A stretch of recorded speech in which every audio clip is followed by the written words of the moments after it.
नमस्कार विद्यार्थी मित्रांनो. डॉक्टर बाबासाहेब आंबेडकर संशोधन व प्रशिक्षण संस्था बार्टी पुणेतर्फे आयोजित या एमपीएससी ऑनलाईन कोचिंग प्रोग्राम मध्ये मी डॉक्टर शैलेश कोळेकर तुमचं मनापासून स्वागत करतो. आपल्याला माहितीच आहे की राज्याच्या मुख्य परीक्षेच्या अनुषंगाने आपण इतिहास या विषयाचे सेशन्स कंडक्ट करत आहोत आणि आपण या चर्चासत्रांच्या आपण जे सेशन्स आयोजित केले होते, ही जी लेक्चर सिरीज आपण आयोजित केली होती, लेक्चर सिरीजच्या आपण शेवटच्या टप्प्यामध्ये आहोत हे लक्षात घ्या.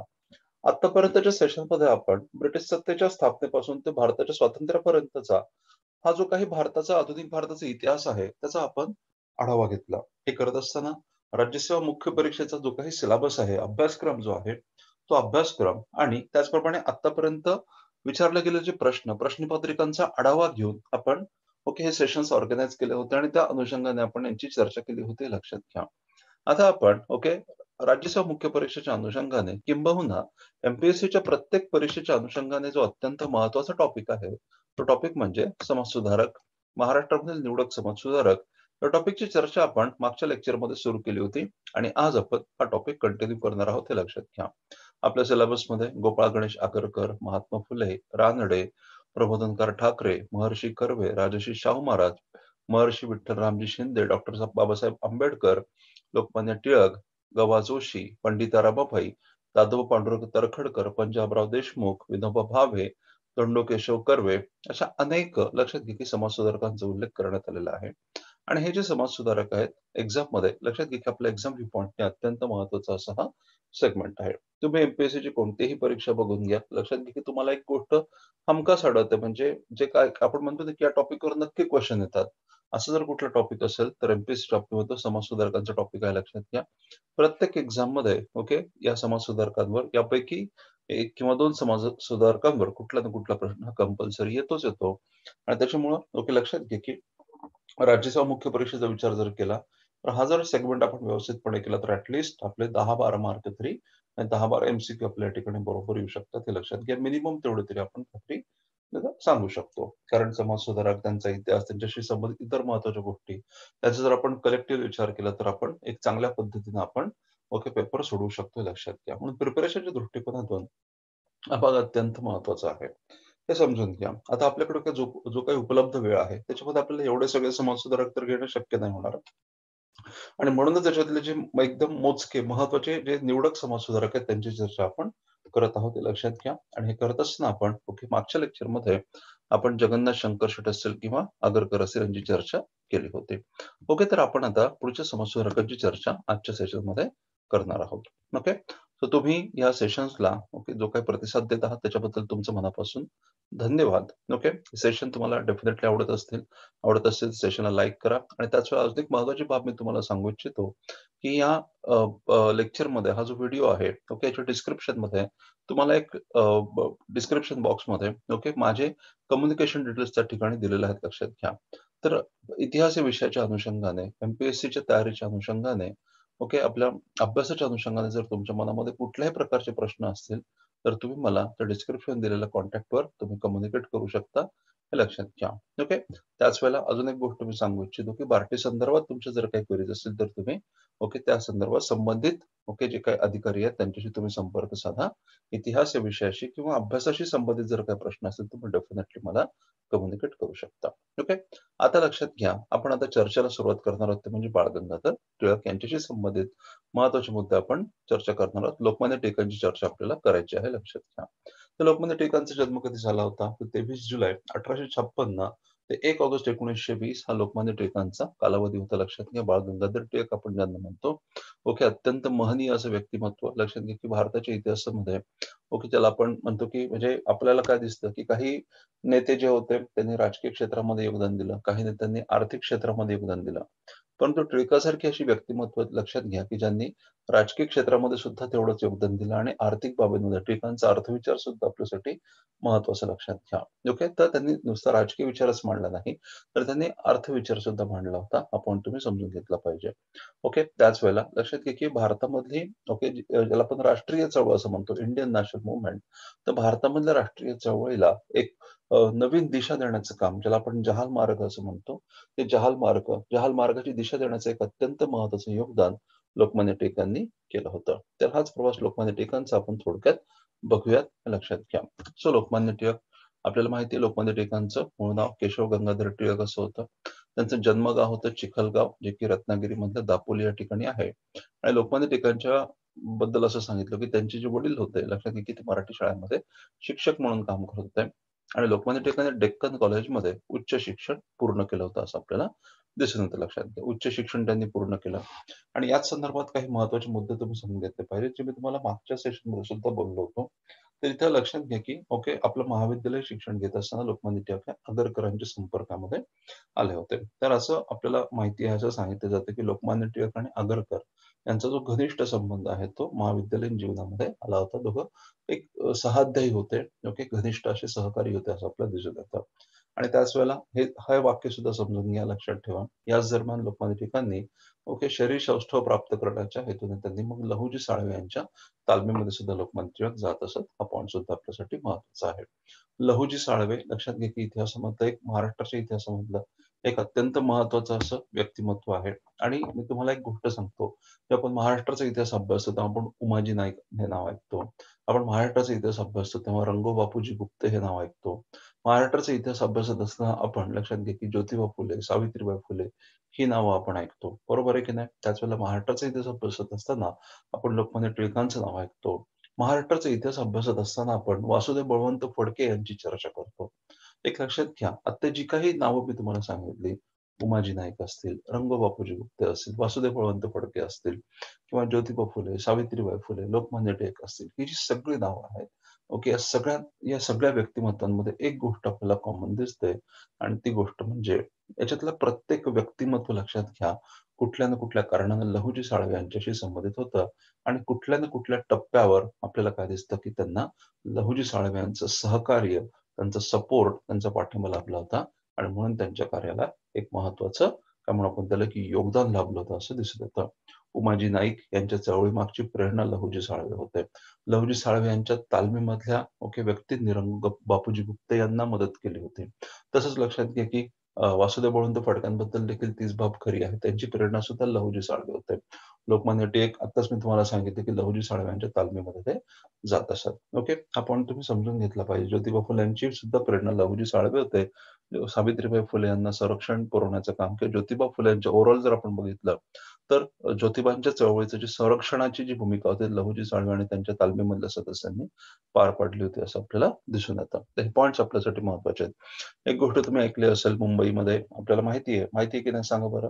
मुंबईमध्ये आर्य समाजाची स्थापना झाली होती. मग आर्य समाजाची स्थापना झाल्यानंतर ओके, संस्थापक जे होते स्वामी दयानंद सरस्वती, त्यांची पुण्यामध्ये मिरवणूक काढण्याचा प्रयत्न, ओके, लक्षात घे की लोकहितवादी आणि अ, रानडे यांनी केला, न्यायमूर्ती रानडे यांनी तसा निर्धार केला होता. पण त्यांना ही भीती होती की पुण्यामध्ये जे सनातनी घटक असतील ते आपल्याला विरोध करतील आणि त्यामुळे मग आपली नाचक्की होईल अशी त्यांना भीती वाटली होती. आणि मग त्यावेळेला लक्षात घ्या की मिरवणूक यथासांग किंवा निर्विघ्न पार पाडण्यामध्ये त्यांना कोणी मदत केली होती, तर डेफिनेटली ज्योतिबा फुले आणि लहुजी साळवे यांच्या तालमीमधल्या सदस्यांची त्यांना मदत झाली होती, लक्षात घ्या. सो इथं एक छोटंसं वाक्य आपल्याला लक्षात ठेवायचं की ओके, लोकमान्य टिळक यावेळेला ओके, त्यांनी शरीर सौष्ठव प्राप्त करण्यासाठी सुद्धा प्रयत्न केले होते. आणि त्यासाठी ते लहुजींच्या तालमीमध्ये जात असत. ओके, समजून घ्या. छोटासा पण महत्वाचा मुद्दा आहे. 1879 मध्ये टिळक LLB ची परीक्षा उत्तीर्ण झाले. हा पॉईंट आपल्यासाठी महत्वाचा आहे. आणि त्यानंतर मग लक्षात घ्या, इथे मी हाच मुद्दा मांडलेला आहे की डेक्कन कॉलेजमध्ये असताना लोकमान्य टिळकांचा आगरकरांशी संपर्क आला होता. आणि याच दरम्यान त्यांचा संबंध जो होता, निबंध मालाचे जे संपादक होते विष्णूशास्त्री चिपळूणकर यांच्याशी झाला होता. आता विष्णूशास्त्री चिपळूणकर यांच्याबद्दल आपल्याला काय माहिती आहे? तर लक्षात घ्या की जे विष्णूशास्त्री चिपळूणकर आहेत, त्यांच्या वडिलांचं, त्यांच्या पित्याचं नाव काय होतं? त्यांचे पिताश्री होते कृष्णशास्त्री चिपळूणकर. कृष्णशास्त्री चिपळूणकर यांचं योगदान काय होतं? लक्षात घ्या की हा पॉईंट महत्वाचा आहे. हे कुठेतरी साईडला लिहून ठेवा तुम्ही, कारण हा मुद्दा महत्वाचा आहे. भले आपल्या सिलेबसमध्ये जरी उल्लेख नसेल केला तरी एक्झाम मध्ये जरूर प्रश्न विचारला जातो. आणि मागच्या वर्षी कृष्णशास्त्री चिपळूणकर यांच्या एक्झाम मध्ये प्रश्न आलेला आहे. हे तुम्हाला माहिती पाहिजे, हे तुमच्या माहितीसाठी सांगतो, हे लक्षात घ्या. म्हणून मी तुम्हाला एक गोष्ट सांगतो की जेव्हा तुम्ही लक्षात घ्या की अभ्यास करता तेव्हा निव्वळ म्हणजे सिलेबस तर कोर आहे, लक्षात घ्या. पण फक्त सिलेबस नाही तर आपल्याला क्वेश्चन पेपर बघायचे आहेत. मग क्वेश्चन पेपर बघून मग आपल्याला एरियाज शोधायचे आहेत. आणि मग त्या एरियाजवर आपल्याला इनडेप्थ अशा प्रकारचं त्याच्यावर फोकस करायचं लक्षात घ्या. सो कृष्णशास्त्री चिपळूणकर यांच्याबद्दल एक महत्त्वाचा मुद्दा लक्षात ठेवा. तर कृष्णशास्त्री चिपळूणकर यांची नेमणूक ओरिएंटल ट्रान्सलेटर म्हणून झाली होती. हे वाक्य आपल्यासाठी महत्त्वाचं आहे. ओरिएंटल ट्रान्सलेटर काय असतं? ओरिएंटल ट्रान्सलेटर म्हणजे लक्षात घ्या की जे देशी भाषांमधलं साहित्य आहे. आता देशी भाषांमधलं साहित्य जे आहे लक्षात घ्या ते इंग्रजी भाषेमध्ये रूपांतरित झालं पाहिजे ना, त्याच्याशिवाय ब्रिटिशांना थोडीच कळणार आहे की ते भारतीय लोकांनी लिहून काय ठेवलेलं आहे. हा मुद्दा समजून घ्या की देशी भाषांमधलं साहित्य इंग्रजी भाषेमध्ये रूपांतरित करणं आवश्यक आहे, बरोबर आहे की नाही? मग ते रूपांतरित करण्यासाठी म्हणून ब्रिटिशांनी काही काय म्हणू आपण त्याला कर्मचारी नेमले होते, अधिकारी नेमले होते. ह्या कर्मचाऱ्यांना काय म्हटलं जायचं? ओरिएंटल ट्रान्सलेटर असं म्हटलं जायचं, हे लक्षात घ्या. तर अशा पद्धतीने हे जी ओरिएंटल ट्रान्सलेटरची जबाबदारी कोणी पार पडली होती किंवा त्या सेवेमध्ये कोणी प्रवेश केला होता, त्या संदर्भात एक वाक्य तुम्हाला लक्षात ठेवायचं. कृष्णशास्त्री चिपळूणकर यांनी काही काळ ओरिएंटल ट्रान्सलेटरचं काम केलं होतं. ओके, हे छोटंसं पण महत्वाचं वाक्य. त्याच वेळेला एम.जी. रानडे यांनी सुद्धा लक्षात घ्या, काही काळ लक्षात घ्या की एम.जी. रानडे यांनी सुद्धा काही काळ ओरिएंटल ट्रान्सलेटर म्हणून काम केलं होतं. हे छोटंसं वाक्य लक्षात ठेवा. आणि कृष्णशास्त्री, मला माहिती आहे आपण विष्णुशास्त्री चिपळूणकरांबद्दल बोलतोय, पण विष्णुशास्त्री चिपळूणकरांचा संदर्भ देत असताना त्यांच्या वडिलांचा संदर्भ मी देतोय, कारण कृष्णशास्त्री चिपळूणकर यांचं योगदान सुद्धा आपल्यासाठी महत्वाचं आहे. सो कृष्णशास्त्री चिपळूणकर जे की विष्णुशास्त्री चिपळूणकर यांचे पिताश्री होते. कृष्णशास्त्री चिपळूणकर लक्षात ठेवा. तर यांच्याबद्दल मी तुम्हाला आता सांगितलं, त्यांनी ओरिएंटल ट्रान्सलेटर म्हणून काम केलं होतं. छोटंसं पण महत्वाचं वाक्य आहे. ओरिएंटल ट्रान्सलेटर म्हणून त्यांनी काम केलं होतं, लक्षात घ्या. आणि त्याच वेळेला अजून एक महत्वाची भूमिका तुम्ही लक्षात ठेवा. कृष्णशास्त्री चिपळूणकर यांनी अर्थशास्त्र परिभाषा हे वाक्य आपल्यासाठी महत्वाचं आहे. अर्थशास्त्र परिभाषा नावाचा एक अर्थविषयक म्हणजे इकॉनॉमिक इश्यूजवर त्यांनी एक ग्रंथ लिहिला होता. हा पॉइंट आपल्यासाठी महत्वाचा आहे आणि अशा प्रकारचे प्रश्न एक्झाममध्ये विचारले जातात, लक्षात घ्या. आणि मला खात्री आहे की हे तुमच्या बुक्समध्ये अवेलेबल नाही आहे. हा पॉइंट तुम्ही समजून घ्या. कृष्णशास्त्री चिपळूणकर यांनी अर्थशास्त्र परिभाषा नावाचं पुस्तक लिहिलं होतं आणि या पुस्तकामध्ये लक्षात घ्या की त्यांनी पाश्चात्य देशांशी भारताची तुलना केली होती, इंग्लंडशी त्यांनी तुलना केली होती, चीनशी तुलना केली होती आणि मग त्यांनी लक्षात घ्या या देशांशी तुलना करून भारताची अर्थव्यवस्था का मागासलेली आहे हे त्यांनी सांगण्याचा प्रयत्न केला होता, लक्षात घ्या. त्यांचं असं म्हणणं होतं, लक्षात घ्या की भारतीय लोक लक्षात घ्या की सहकार्यातून काम करत नाहीत. या ठिकाणी प्रत्येक व्यक्ती काय करतो, म्हणजे ज्याला आपण संकुचित वृत्ती असं म्हणतो ना, तर संकुचित वृत्तीनं काम केलं जातं. मी आणि माझं काम किंवा सगळे मिळून एकत्र येऊन आपण सहकार्याचा जो अवलंबूया आणि त्या माध्यमातून आपण केलं तर आपण आपली प्रगती होईल, सगळ्यांची प्रगती होईल आणि मोठ्या प्रमाणामध्ये भांडवल निर्मिती होईल असा विचार कोणीच करत नाही. प्रत्येक जण आपल्या वैयक्तिक स्तरावर मर्यादित स्तरावर काम करतो आणि त्याच्यामुळे त्याचं जे उत्पादन आहे ते मर्यादित राहतं, लक्षात घ्या.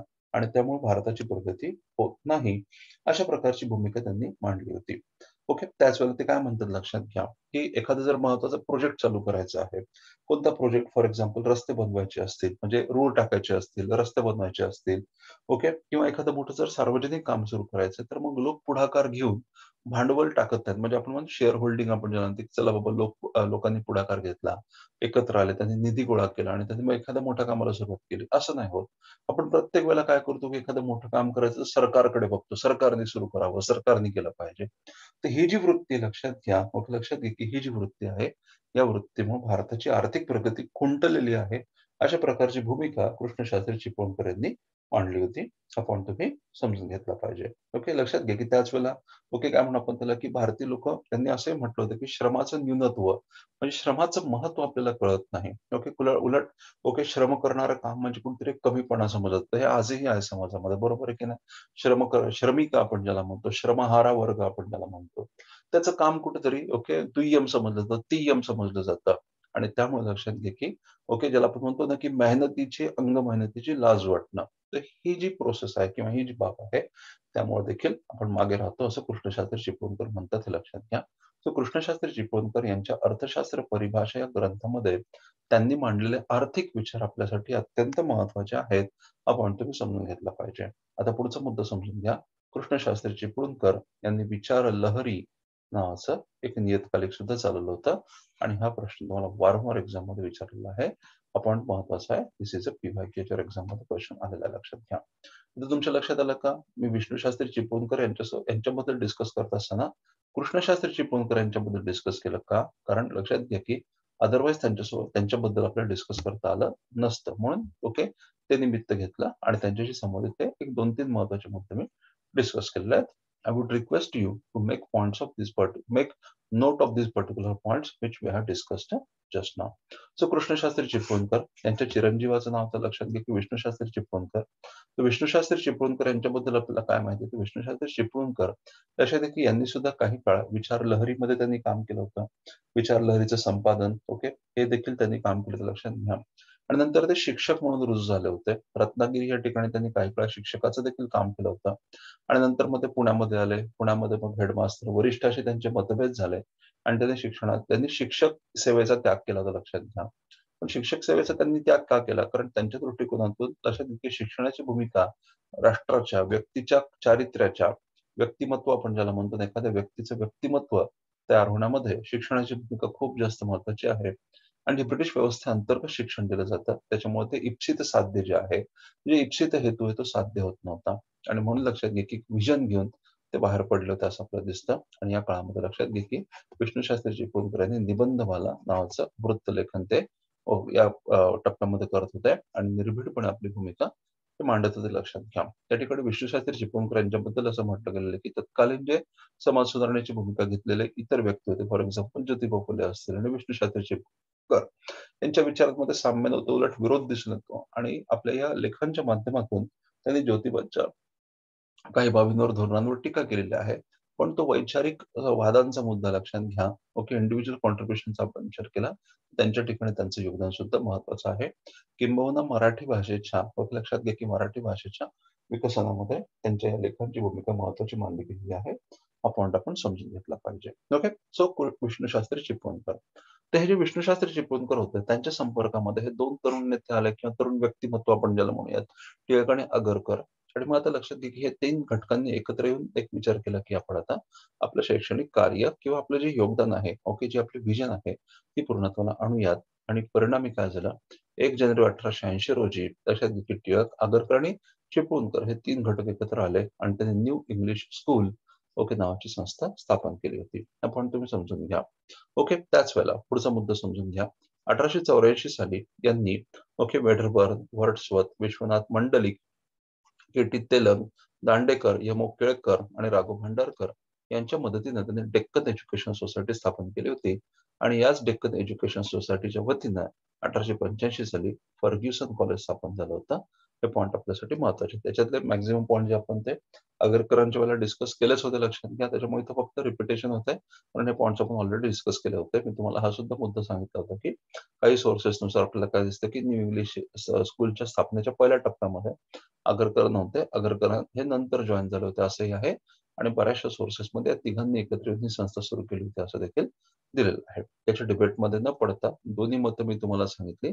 दोन्ही इन्फॉर्मेशन मी तुमच्यासोबत शेअर केला. प्रश्नाचं स्वरूप बघून तुम्ही त्याला मॅनेज करू शकता, लक्षात घ्या. तर इथं ओके, हा मुद्दा समजून घ्या की टिळकांनी पर्टिक्युलर बाबतीमध्ये महत्त्वाची भूमिका बजावली होती. ओके, ही जी शिक्षण संस्था होती त्यामध्ये टिळक कोणता विषय शिकवत असत? लक्षात घ्या की टिळक या पर्टिक्युलर ओके शिक्षण संस्थेमध्ये गणित या विषयाचं अध्यापन टिळकांकडे होतं. हा पॉइंट तुम्ही समजून घेतला पाहिजे, लक्षात ठेवला पाहिजे, महत्वाचं आहे. टिळकांनी गणिताचं अध्यापन केलं होतं. ओके, हे समजून घ्या. त्याच वेळेला 1881 मध्ये चिपळूणकर, टिळक आणि आगरकर यांनी एकत्र येऊन आर्यभूषण छापखाना, ज्याला आपण आर्यभूषण प्रेस म्हणतो, तर आर्यभूषण प्रेसची त्यांनी स्थापना केली होती, लक्षात घ्या. आणि मग या प्रेसच्या माध्यमातून लक्षात घ्या केसरी आणि मराठा ही वृत्तपत्र सुरू करण्यात आली होती. आपल्याला हे माहिती आहे, केसरी हे जे वृत्तपत्र आहे मराठी भाषेतून पब्लिश व्हायचं आणि मराठा हे जे वृत्तपत्र आहे ते इंग्रजी भाषेतून पब्लिश व्हायचं. आणि लक्षात घ्या की मराठा वृत्तपत्राची जबाबदारी कोणाकडे होती? मराठा वृत्तपत्राची जबाबदारी ही लोकमान्य टिळकांकडे होती. ही बाब आपल्याला माहिती पाहिजे, महत्वाची आहे, समजून घ्या, हे विसरू नका. हा पॉइंट आपल्यासाठी महत्वाचा आहे. ओके, याच्यावर तुम्हाला नक्की एक्झाम मध्ये आणि आला तर डेफिनेटली तुम्ही मॅनेज करू शकाल, कारण ही सोपी बाब आहे. याच्यामध्ये एवढं काही अवघड नाहीये, किचकट नाहीये, लक्षात घ्या. मग आता आपल्याला काय दिसतं 1882 मध्ये, म्हणजे बघा 1881 मध्ये ओके त्यांनी छापखाना सुरू केला, वृत्तपत्राची सुरुवात केली आणि लगेचच बघा इथं जानेवारी 1881 मध्ये केसरीची सुरुवात झाली होती असं आपल्याला दिसतं, मंगळवार. ओके, इथं समजून घ्या. आणि मग लक्षात घ्या की लगेचच एका वर्षाच्या आत या वृत्तपत्रांसमोर एक आव्हान निर्माण झालं असं आपल्याला दिसतं. ते आव्हान कोणतं होतं? लक्षात घ्या की झालं असं होतं की वृत्तपत्रांच्या माध्यमातून कोल्हापूर संस्थानाचे जे दिवाण होते माधवराव बर्वे, ते यांच्या कारभारावर या वृत्तपत्रांच्या माध्यमातून टीका करण्यात आली होती. ओके, तर लक्षात घ्या की होतंय काय की कोल्हापूरचे जे संस्थानिक होते, ते कोल्हापूरच्या संस्थानिकांवर ओके लक्षात घ्या, की हे जे माधवराव बर्वे होते ते अतिनियंत्रण ठेवतात. ओके, आणि त्यांनी त्यामुळे आपण त्याला की एकतंत्री पद्धतीनं आपला कारभार चालवलेला आहे, अशा प्रकारचा प्रचार माधवराव बर्वे यांच्याबद्दल केला गेला होता.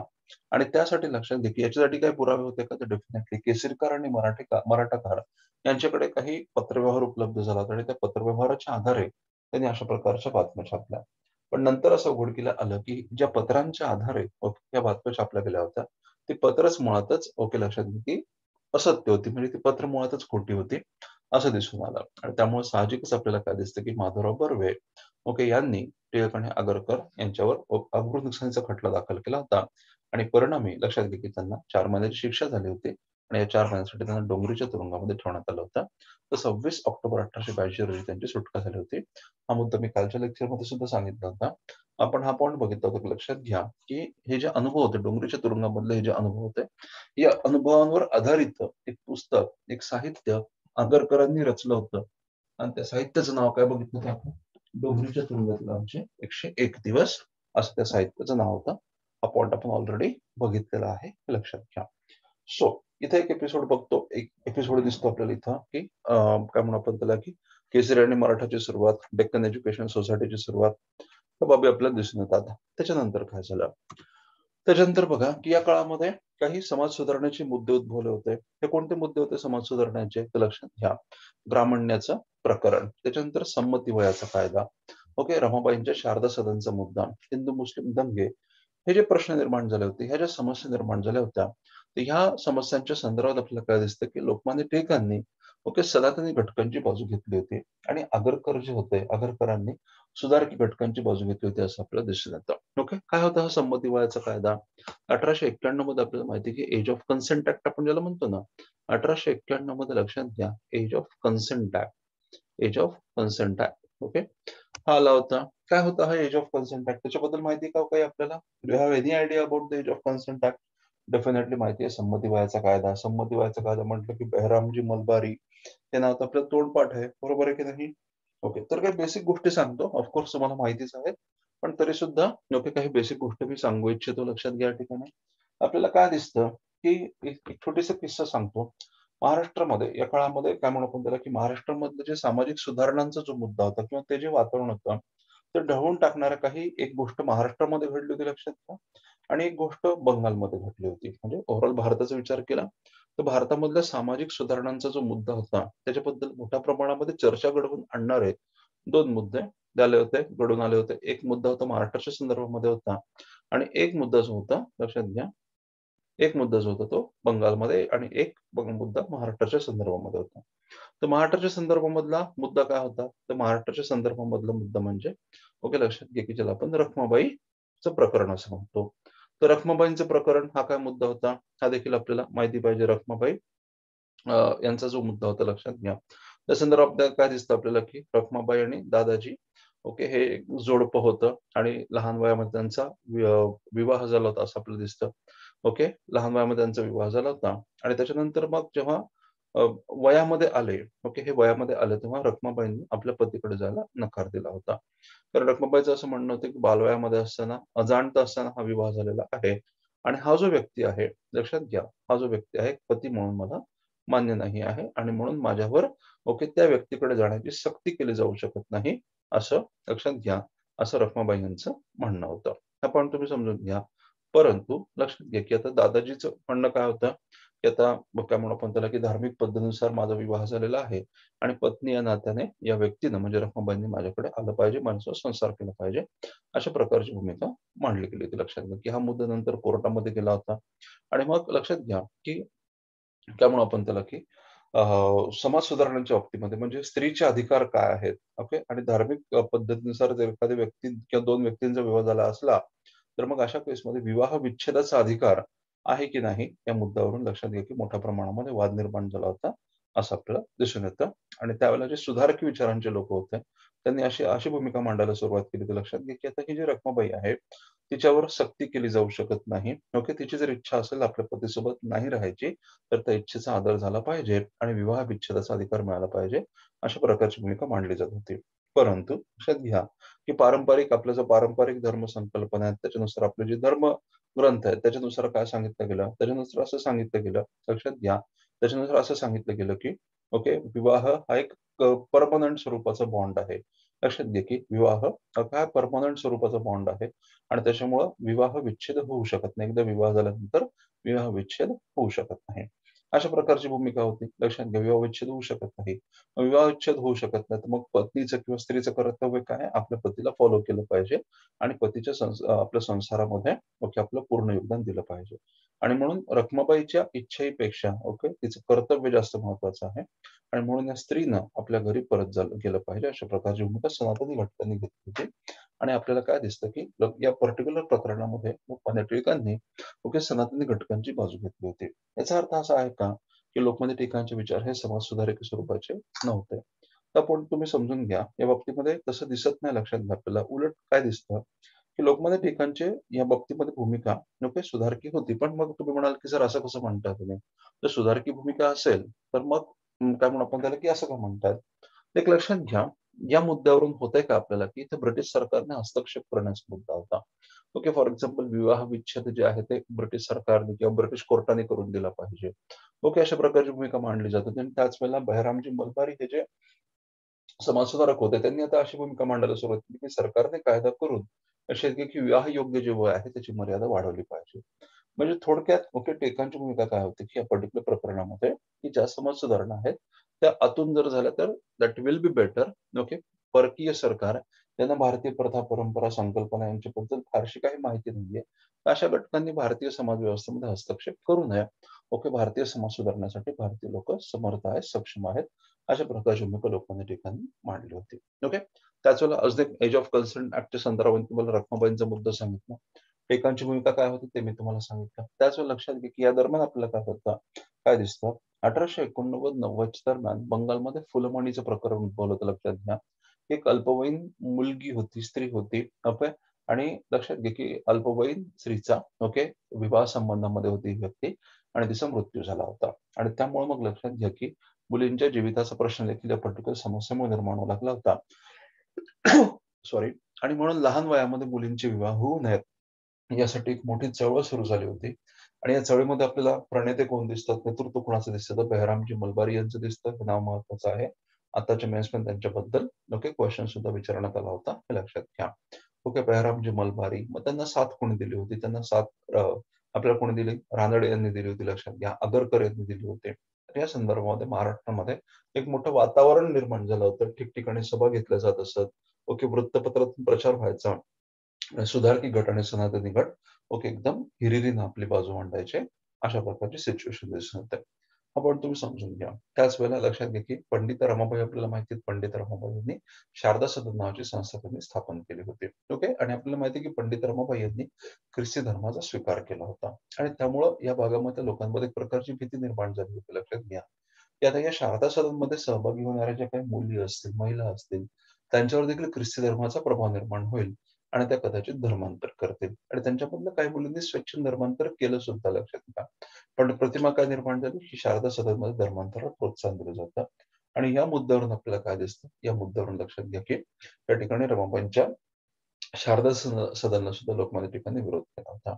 ओके. त्याचवेळेला हिंदू मुस्लिम 1893 मध्ये आपल्याला काय दिसतं, 1893 मध्ये ओके, गुजरातमध्ये हिंदू मुस्लिम दंग्यांना सुरुवात झाली होती. सौराष्ट्रामध्ये प्रभास पाटण नावाचा जो छोटासा भाग होता, त्या ठिकाणी ताबुताच्या मिरवणुकीच्या मुद्द्यावरून हिंदू आणि मुस्लिम यांच्यामध्ये दंगे घडून आल्याचं लक्षात घ्या.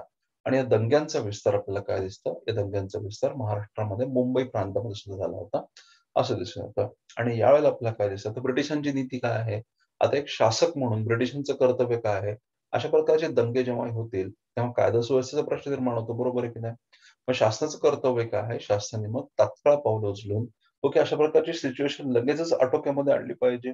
जे कोणी दंगेखोर असतील त्यांना ताब्यामध्ये घेतलं पाहिजे आणि लगेचच ओके, पुढचे दंगे वाढण्याची शक्यता त्यांनी ओके, निगेट करून टाकायला पाहिजे किंवा त्यांनी ती शक्यताच निर्माण नाही होऊ दिली पाहिजे. हे शासनाचं कर्तव्य. पण आपल्याला काय दिसतं, ब्रिटिश शासनाचं लक्षात घ्या, आणि ब्रिटिश शासनाच्या दृष्टिकोनातून कोणतं धोरण त्यांची सत्ता टिकवण्यासाठी उपयुक्त आहे, तर फोड आणि राज्य करा.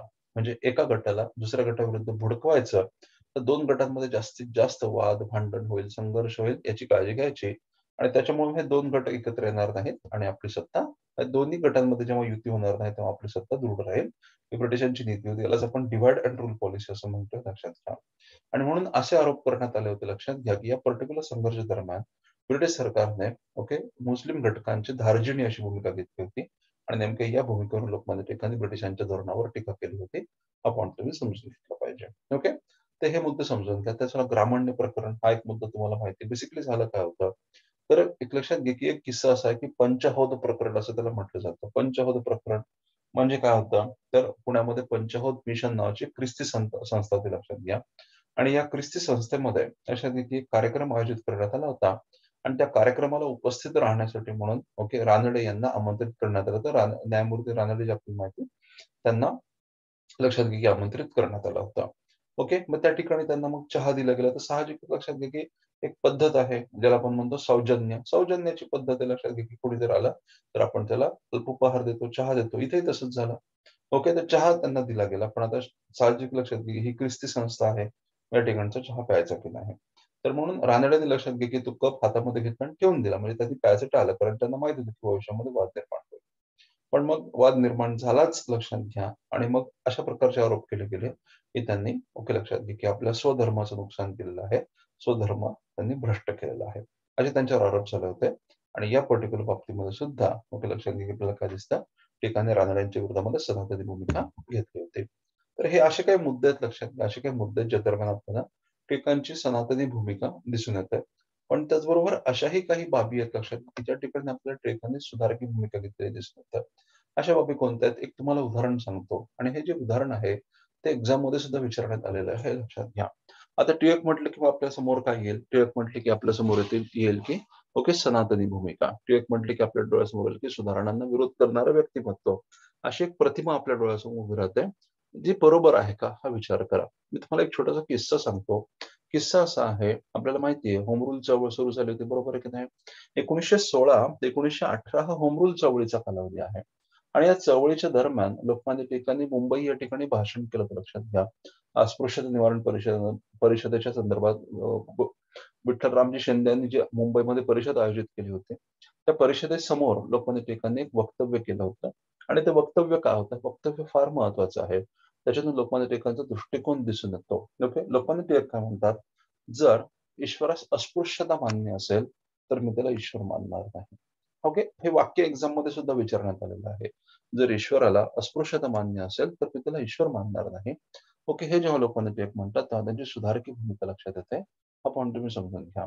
त्याच वेळेला लोकमान्य टिळक असंही म्हणतात, होम रूल चळवळीच्या दरम्यान लोकमान्य टिळक काय म्हणतात, लक्षात घ्या. लोकमान्य टिळकांची भूमिका अशी होती, की जो कोणी लक्षात घ्या, की जो कोणी मग तो रंगाने काळा असेल किंवा गोरा असेल, म्हणजे आयतदेशी असेल किंवा ब्रिटिश असेल, युरोपियन असेल. जो कोणी रंगाने काळा असेल, गोरा असेल, म्हणजे आयतदेशी असेल किंवा ब्रिटिश असेल, डझंट मॅटर. धर्माने हिंदू असेल किंवा मुस्लिम असेल, कोणत्याही धर्माचा असेल, कोणत्याही वंशाचा किंवा वर्णाचा असेल. जर तो व्यक्ती या देशाच्या भल्यासाठी प्रयत्न करत असेल, या देशाच्या कल्याणाचा जर तो विचार करत असेल, तर तो आमच्यासाठी परका नाही आहे. लक्षात घ्या, टिळकांचं वक्तव्य आहे. कारण लक्षात घ्या, की लक्षात घ्या, की आपलेपणा हा हितसंबंधांमध्ये असतो. आपलेपणा किंवा परकेपणा हा हितसंबंधांमध्ये असतो आणि परकेपणा हा त्वचेच्या रंगाशी किंवा धर्माशी निगडीत नसतो, हा लक्षात घ्या. अमुक-अमुक वंशाचा आहे, अमुक-अमुक वर्णाचा आहे म्हणजे आपला आणि अमुक-अमुक वर्णाचा आहे म्हणजे आमचा नाही, तो परका आहे, शत्रू आहे. अशी भूमिका चुकीची आहे. अमुक-अमुक धर्माचा म्हणजे आमचा आणि अमुक-अमुक धर्माचा म्हणजे आमचा नाही. ही भूमिका चुकीची आहे, असं लोकमान्य टिळक म्हणतात, हे लक्षात घ्या. आणि अजून एक महत्त्वाचा मुद्दा तुम्ही समजून घेतला पाहिजे, की लखनौ करार जो की इकडे काँग्रेस आणि मुस्लिम लीग यांच्यामधली युती दर्शवतो. त्याच वेळेला हिंदू राजकीय नेतृत्व आणि मुस्लिम राजकीय नेतृत्व यांच्यामध्ये युती दर्शवतो. या लखनौ करारामध्ये सुद्धा लोकमान्य टिळकांची भूमिका अत्यंत महत्वाची होती. आपल्याला माहिती पाहिजे. म्हणजे या ठिकाणी एक समजून घेतलं पाहिजे, की त्यांनी ही जी भूमिका घेतली आहे, त्या भूमिकेमागे काय आहे? इथं आपण असं म्हणू शकतो जास्तीत जास्त, की लक्षात घ्या, की नेता आणि समाज ओके, लक्षात घ्या की समाज जशा लक्षात घ्या की नेता एकीकडे समाजाला बदलण्याचं काम करत असतो, पण त्याच वेळेला आपल्याला काय दिसतं की जर समाजाला बदलायचं असेल तर तुम्हाला समाजाचा कल सुद्धा ओळखावा लागतो आणि हळूहळू समाजाला बदलावं लागतं. एकाच झटक्यामध्ये समाजाला बदलण्याची भूमिका जर आपण घेतली तर समाज प्रतिसाद देत नाही, हे देखील तितकंच खरं आहे. म्हणून या भूमिकेतून आपण ही बाब समजून घेतली पाहिजे. ते छोटेसे वाक्य लक्षात ठेवा. ग्रामान्य प्रकरण म्हणजे काय सांगितलं, संमतीबाईचा कायदा म्हणजे काय सांगितलं, शारदा सदनचा मुद्दा आणि हिंदू मुस्लिम दंगे या पर्टिक्युलर बाबींमध्ये लोकमान्य टिळकांनी सनातनी भूमिका घेतली होती. पॉईंट आपल्यासाठी महत्वाचे आहेत. त्याच्यानंतर लक्षात घ्या की 1892 साली लोकमान्य टिळकांनी ओरायन या संशोधनात्मक निबंध त्यांनी तयार केला होता. लक्षात घ्या कशासाठी, तर लंडन या ठिकाणी ओरिएंटल परिषद होणार होती. लक्षात घ्या, त्या ओरिएंटल परिषद समोर सादर करण्यासाठी म्हणून लोकमान्य टिळकांनी ओरायन नावाचा ग्रंथ सिद्ध केला होता. हे वाक्य समजून घ्या. 1898 मध्ये लोकमान्य टिळकांनी Arctic home of the Vedas या ग्रंथाचं लिखाण येरवडा तुरुंगामध्ये असताना केलं होतं. आपल्याला माहिती याच दरम्यान काय झालं होतं, याच दरम्यान आपल्याला माहिती की चाफेकर बंधूंचा प्रसंग होता 1897 मध्ये, बरोबर आहे की नाही. चाफेकर बंधूंनी लक्षात घ्या की रँडवर प्राणघातक हल्ला केला होता, आपल्याला माहिती आहे. आणि मग रँड, आयर्स या अधिकाऱ्यांवर हल्ले केले, त्याचा मृत्यू झाला. आणि मग त्याच दरम्यान आपल्याला काय दिसतं की आता मग चाफेकर बंधू ब्रिटिशांच्या दृष्टिकोनात चाफेकर बंधू म्हणजे टिळकांचे कट्टर अनुयायी. आणि चाफेकर बंधूंनी टिळकांच्याच सांगण्यावरून असं केलं, असा सरकारचा वहीम होता, संशय होता. म्हणून सरकारने जंग जंग पछाडली, लक्षात घ्या. परंतु सरकारला चाफेकर बंधू आणि टिळक यांच्यामधला संबंध काही प्रत्यक्ष संबंध जोडता आलेला नव्हता.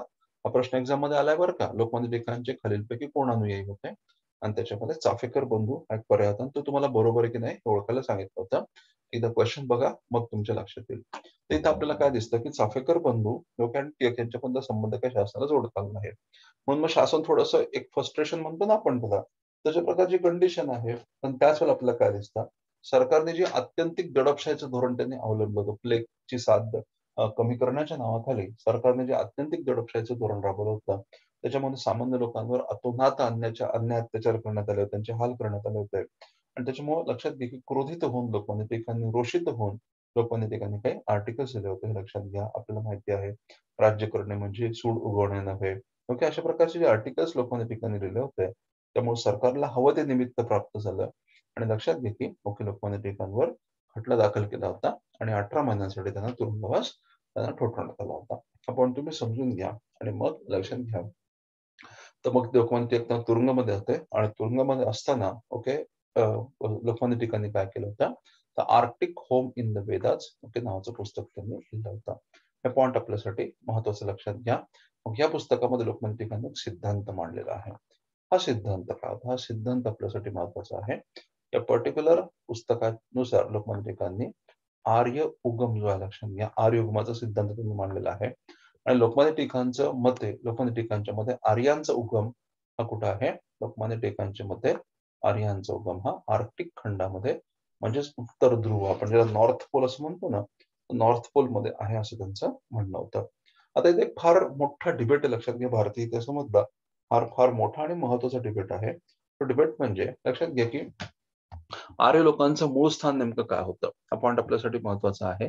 आर्य लोकांचं मूळ स्थान नेमकं काय होतं, तर या संदर्भामध्ये वेगवेगळ्या इतिहासकारात वेगवेगळ्या भूमिका मांडलेल्या आहेत. कोणी आर्य लोकांना ऐक्तदेशीय घटक समजतं, कोणी म्हणतं मध्य आशियामध्ये आर्य लोकांचा उगम आहे, कोणी म्हणतं जपानमध्ये आहे, कोणी म्हणतं रशियामध्ये आहे, स्टेपी प्रदेशामध्ये आहे, अँड सो ऑन. तर लोकमान्य टिळकांनी काय केलं, लोकमान्य टिळकांनी वेदांचा सखोल असा अभ्यास केला होता आणि त्या माध्यमातून लोकमान्य टिळकांनी आपलं मत मांडलं होतं की आर्य लोकांचा जो उद्भव आहे तो आर्क्टिक खंडामध्ये उत्तर ध्रुवापाशी आहे, असं टिळकांचं मत होतं. तर हे मत आपल्यासाठी महत्वाचं आहे. तुला प्रिलिम्स मध्ये एन्शंट इंडियाच्या संदर्भामध्ये सुद्धा विचारलं जाईल. जनरल तुम्हाला असे स्टेटमेंट दिले जाऊन लोकमान्य टिळकांच्या बाबतीमध्ये हे वाक्य बरोबर आहे का, चूक आहे, तर हे समजून ठेवा. लक्षात ठेवा 1898 मध्ये. आणि अजून एक महत्वाचा मुद्दा म्हणजे तुम्हाला हा क्रम लक्षात ठेवायचा आहे. लक्षात घ्या की लोकमान्य टिळकांनी 1892 मध्ये काय लिहिलं, म्हणजे पहिल्यांदा काय लिहिलं, नंतर काय लिहिलं आणि तिसऱ्यांदा काय लिहिलं, तिसरं पुस्तक. याचा क्रम तुम्हाला माहिती पाहिजे. अशा प्रकारचा प्रश्न सुद्धा तुम्हाला एक्झाम मध्ये विचारला जाऊ शकतो. लक्षात घ्या की लोकमान्य टिळकांनी लिहिलेल्या पुस्तकांचा योग्य तो क्रम लावा. इथे जसं मग गांधीजींचं असेल, जवाहरलाल नेहरूंचं असेल, तर हे जे काही महनीय व्यक्तिमत्व आहेत त्यांनी लिहिलेलं साहित्य जे आहे त्याचा क्रम तुम्हाला लावून ठेवायचा आहे. इथे तुम्ही ही गोष्ट करायला हवी. ओके. त्याच्यानंतर पुढचं म्हणजे लक्षात घ्या की लोकमान्य टिळकांनी श्रीमद भगवद्गीता रहस्य तत्वा कर्मयोगशास्त्र हा ग्रंथ देखील त्यांनी 1910-11 दरम्यान लिहिला होता. हा पॉइंट आपल्यासाठी महत्वाचा आहे आणि तुम्हाला माहिती आहे या दरम्यान सुद्धा लोकमान्य टिळक तुरुंगात होते. बरोबर आहे की नाही? 1908 मध्ये स्वदेशी चळवळीच्या पार्श्वभूमीवर लोकमान्य टिळकांना अटक झाली होती आणि राजद्रोहाचा खटला त्यांच्यावर दाखल केला गेला आणि 6 वर्षांची मंडालेला त्यांना शिक्षा सुनावण्यात आली होती, लक्षात घ्या. आणि मग त्या तुरुंगवासामध्ये असताना लोकमान्य टिळकांनी ओके श्रीमद भगवद्गीता रहस्य अथवा कर्मयोगशास्त्र हा ग्रंथ त्यांनी लिहिला होता 1910-11 दरम्यान. ओके. हे छोटेसे पण महत्वाचे पॉइंट्स आहेत, समजून घ्या. आता बघा लोकमान्य टिळक, आता लोकमान्य टिळकांचे आपण आता बाकीचे महत्वाचे कन्सेप्च्युअल पार्ट जो आहे तो आपण डिस्कस करूयात. आता बघा काही महत्वाचे पॉइंट्स. 1885 मध्ये आपल्याला माहिती की इंडियन नॅशनल काँग्रेसची स्थापना झाली होती. बरोबर आहे की नाही? 1885 मध्ये इंडियन नॅशनल काँग्रेस स्थापन झाली होती. तर माझ्या प्रश्नाचं उत्तर द्या की ज्यावेळेला इंडियन नॅशनल काँग्रेस स्थापन झाली 1885 साली, त्या वर्षी लोकमान्य टिळक मुंबईमध्ये होते का? टिळकांची उपस्थिती होती का हो? माहिती आहे का तुम्हाला काही याच्याबद्दल? नक्की टिळकांची उपस्थिती होती का नव्हती? तर लक्षात घ्या प्रश्नाचं उत्तर नाही आहे. 1885 मध्ये ज्या वर्षी काँग्रेस स्थापन झाली त्या लोकमान्य टिळक उपस्थित नव्हते. 1889 मध्ये लक्षात घ्या 1889 मध्ये लोकमान्य टिळकांनी काँग्रेसच्या अधिवेशनाला उपस्थिती लावली होती. पण तुम्ही समजून घ्या 1889 मुंबईमध्ये अधिवेशन भरलं होतं. आपल्याला माहिती की नाही 1889 मध्ये मुंबईमध्ये जे अधिवेशन भरलं होतं त्या अधिवेशनात लोकमान्य टिळक पहिल्यांदा उपस्थित होते हे दिसतं आपल्याला. त्याच्यानंतर आता मी तुम्हाला पुढचा मुद्दा सांगतोय जो आपल्यासाठी अजून महत्वाचा आहे, लक्षात घ्या. काय आहे हा मुद्दा? तिथं लक्षात घेतलं पाहिजे की लक्षात घ्या की यावेळेला लोकमान्य टिळकांनी अजून एका भूमिकेवरून रानड्यांना विरोध केला. तर लक्षात घ्या अजून एका बाबीवरून त्यांनी रानड्यांना विरोध केला होता. काय होती ही बाब? काय होता हा मुद्दा? हा मुद्दा आपल्यासाठी महत्वाचा आहे. तर ओके लक्षात घ्या की जेव्हा इंडियन नॅशनल काँग्रेस स्थापन झाली समजून घ्या हे मुद्दे महत्वाचे आहेत. 1885 साली जेव्हा काँग्रेस स्थापन झाली होती त्यावेळेला लक्षात घ्या की काँग्रेसने काय भूमिका घेतली होती? एक संपूर्ण भारतामधल्या जे काही देशावर प्रेम करणारे लोक आहेत, देशासाठी झटणारे जे लोक आहेत, अशा कार्यकर्त्यांचं, अशा नेत्यांचं एकत्रीकरण करणं, त्यांना एका व्यासपीठावर एकत्र आणणं, ही भूमिका काँग्रेसची होती, लक्षात घ्या. आणि 1886 साली जेव्हा कलकत्त्याचं अधिवेशन भरलं होतं, त्याचे अध्यक्ष होते दादाभाई नौरोजी. या अधिवेशनामध्ये काँग्रेसने एक निर्णय घेतला होता. हा निर्णय काय होता?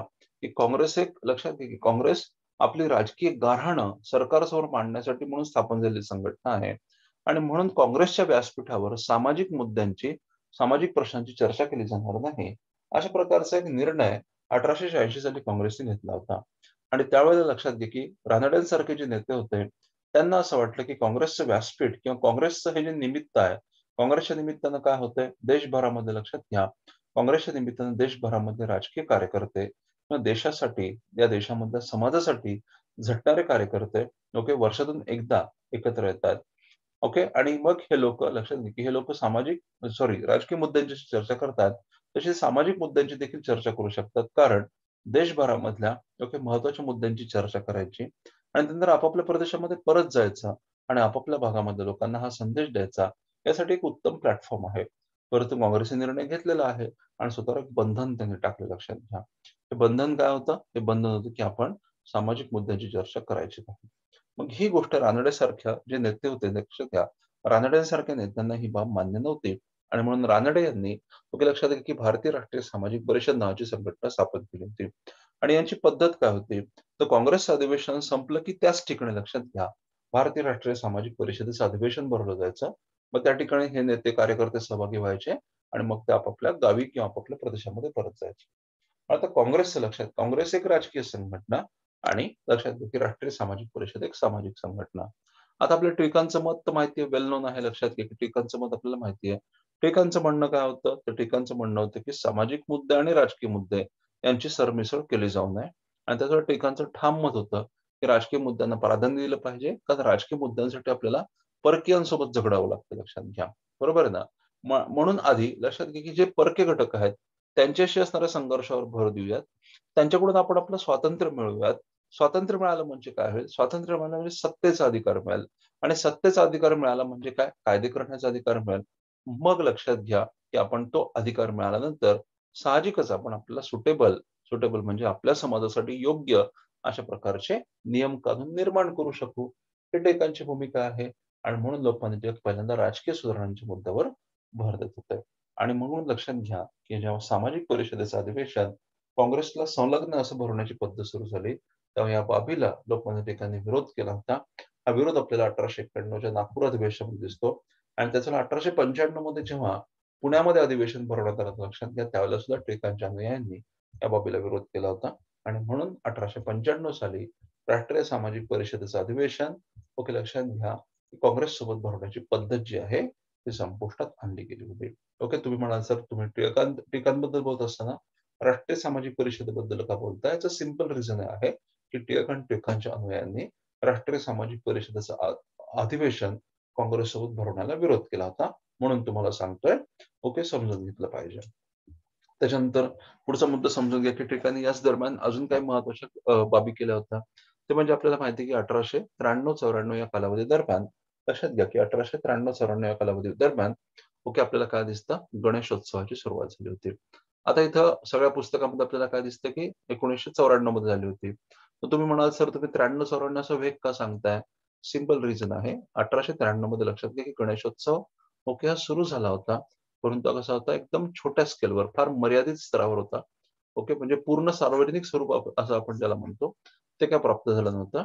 1894 मध्ये मात्र आपल्याला काय दिसतं, मोठ्या प्रमाणामध्ये सुरू झाला होता आणि म्हणून आरंभिक सुरुवात आपण ज्याला म्हणतो एकदम प्रारंभिक सुरुवात, प्राथमिक सुरुवात आपण म्हणूयात. प्राथमिक सुरुवात 1893 मध्ये झाली आणि 94 मध्ये त्याला व्यापक स्वरूप देण्यात आलं होतं. आपण समजून घेतलं पाहिजे, लक्षात घ्या, महत्वाचं आहे. आणि त्याच वेळेला आपल्याला काय दिसतं, 1896 पासून लक्षात घ्या 1896 पासून लोकमान्य टिळकांनी शिवाजी उत्सव साजरा करण्यास सुरुवात केली होती. मग आता हे आपण लहानपणापासून ऐकतो, लोकमान्य टिळकांनी शिवाजी उत्सव आणि गणेश उत्सव हे साजरे करायला सुरुवात केली होती. हा पॉइंट महत्वाचा आहे, हे लक्षात घ्या. त्याच्यानंतर पुढचा मुद्दा आपण समजून घेतला पाहिजे. इथं हा प्रश्न सुद्धा तुम्हाला एक्झाम मध्ये विचारला जाईल, लक्षात घ्या. हे 1895 साली लोकमान्य टिळकांना लक्षात घ्या की लोकमान्य टिळक आता फक्त काय म्हणू आपण त्याला की यावेळी लोकमान्य टिळक महाराष्ट्रातून ऑपरेट जरूर करतात, पण हळूहळू लोकमान्य टिळकांच्या कार्याचा आवाका व्याप्तीही वाढत चालली होती. म्हणून मग लोकमान्य टिळकांनी लक्षात घ्या की निवडणूक लढवण्याचा निर्णय घेतला होता आणि आपल्याला काय दिसतं 1895 मध्ये हे वाक्य तुम्हाला विचारलं जाईल. 1895 मध्ये लोकमान्य टिळकांनी पुणे नगरपालिकेची निवडणूक त्यांनी लढवली होती आणि ती जिंकली सुद्धा होती. सो पुणे नगरपालिकेचे निर्वाचित सदस्य म्हणून लोकमान्य टिळकांची निवड झाली होती, निर्वाचित सदस्य म्हणून त्यांची निवड झाली होती, हे लक्षात घ्या. ह्याच दरम्यान आता पुढचा मुद्दा समजून घ्या. याच दरम्यान आपल्याला काय दिसतं, पुणे सार्वजनिक सभा नावाची जी संघटना आहे, लक्षात घ्या. पुणे सार्वजनिक सभा लक्षात घ्या की पुणे सार्वजनिक सभा नावाची जी संघटना आहे, पुणे सार्वजनिक सभा टिळक गटाच्या ताब्यामध्ये गेली होती. पुणे सार्वजनिक सभेवर लोकमान्य टिळकांचं नियंत्रण स्थापन झालं होतं. येतात का लक्षात या गोष्टी? समजून घ्या. मी तुम्हाला लोकमान्य टिळकांच्या कारकिर्दीमध्ये आपल्या सिलेबसला पॉइंट आहे ना, लोकमान्य टिळकांचं योगदान काय आहे. लोकमान्य टिळकांचं जे वेगवेगळ्या बाबींमधलं योगदान आहे त्या ठिकाणी मी तुम्हाला शेअर करतोय, हे समजून घ्या. तर पुणे सार्वजनिक सभेबद्दल आपण ऑलरेडी चर्चा केलेली आहे. काय चर्चा केली होती? तर लक्षात घ्या की 1867 मध्ये आपण काय बघितलं होतं, 1867 साली पुणे असोसिएशन नावाने ही संघटना स्थापन झाली होती. बरोबर आहे की नाही? पुणे असोसिएशन नावाने ही संघटना स्थापन झाली. ग. जोशी, रानडे यांची भूमिका या पर्टिक्युलर संघटनेमध्ये महत्वाची होती. मग साहजिकच लक्षात घ्या आपल्याला काय दिसतं, पुणे सार्वजनिक सभेवर आणि रानडे ह्या संघटनेचा आधारस्तंभ मानले गेलेले आहेत.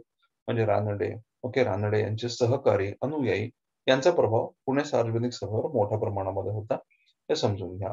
त्यानंतर आपल्याला काय दिसतं, ग. जोशी यांचा मृत्यू झाला. त्यानंतर मग चिपळूणकर या संघटनेचे सचिव बनले होते, लक्षात घ्या. आणि नंतर मग आपल्याला काय दिसतं, हळूहळू राजकारणाचं पारडं हे पलटत गेलं होतं, फिरत गेलं होतं आणि 1895 मध्ये पुणे सार्वजनिक सभेवर लक्षात घ्या की 1895 मध्ये पुणे सार्वजनिक सभेवर रानडे, गोखले या गटाचं जे नियंत्रण होतं ते नियंत्रण नाहीसं झालं आणि टिळक गटाचं नेतृत्व प्रस्थापित झालं होतं. आणि मग त्यामुळे लक्षात घ्या आपल्याला काय दिसतं की ह्या दोन म्हणजे गटबाजी आपण ज्याला म्हणतो, त्या गटबाजीच्या परिणामी रानडे गट, गोखले गट यांनी एक स्वतंत्र संघटना स्थापन करण्याचा प्रयत्न केला होता, ज्याला आपण म्हणतो डेक्कन सभा. 1896 मध्ये गोखले यांनी डेक्कन सभा नावाची संघटना स्थापन केली होती. हा तुमचा MCQ असेल, जो की महत्वाचा मुद्दा आहे, समजून घ्या. आता पुणे सार्वजनिक सभेच्या माध्यमातून लक्षात घ्या लोकमान्य टिळक जेव्हा काम करतात, पुणे सार्वजनिक सभेच्या माध्यमातून काम करत असताना लोकमान्य टिळकांचं योगदान काय होतं, तिथं फार महत्वाचा मुद्दा मी तुम्हाला सांगणार आहे. ओके, हा पॉइंट महत्वाचा लक्षात घ्या. येस. पुणे सार्वजनिक सभेच्या माध्यमातून काम करत असताना आता आपल्याला माहिती आहे पुणे सार्वजनिक सभा टिकांच्या ताब्यामध्ये गेली आणि इथे एक अत्यंत महत्वाचा असा मुद्दा डेव्हलप झाला होता. एक इश्यू डेव्हलप झाला होता लक्षात घ्या. एक समस्या निर्माण झाली होती. काय होती ही समस्या? काही आयडिया आहे का? 1896 साली आपल्याला माहिती आहे. 1896 साली महाराष्ट्रामध्ये अत्यंत भीषण अशा प्रकारचा दुष्काळ पडला होता. Right or wrong? हे वाक्य कधीच विसरायचे नाही. लक्षात घ्या की 1890चं जर 1895 पासून 1900चा जो कालखंड आहे, तो ज्याला आपण काय म्हणतो एक प्रकारे हॅपनिंग अशा प्रकारचा होता. हॅपनिंग म्हणजे ओके महत्वाचा असा होता. हे लक्षात घ्या. महत्वाचा का होता? तर इथं आपल्याला काय दिसतं? तर 1896 मध्ये आत्ताच आपण बघितलं की लोकमान्य म्हणजे सॉरी 1895 मध्ये पुणे सार्वजनिक सभा ओके टिकांचं नेतृत्व प्रस्थापित झालं होतं. 1896 मध्ये एक मोठा दुष्काळ पडला होता आणि या दुष्काळाच्या दरम्यान लक्षात घ्या की लोकांना फार हलाखीची स्थिती यायला लागली होती आणि मग आपल्याला माहिती की आता दुष्काळ काय पहिल्यांदा आला होता का? दुष्काळ याच्या आधी सुद्धा आला होता आणि दुष्काळ आपल्याला माहिती की आसमानी संकट असतं का सुलतानी संकट असतो?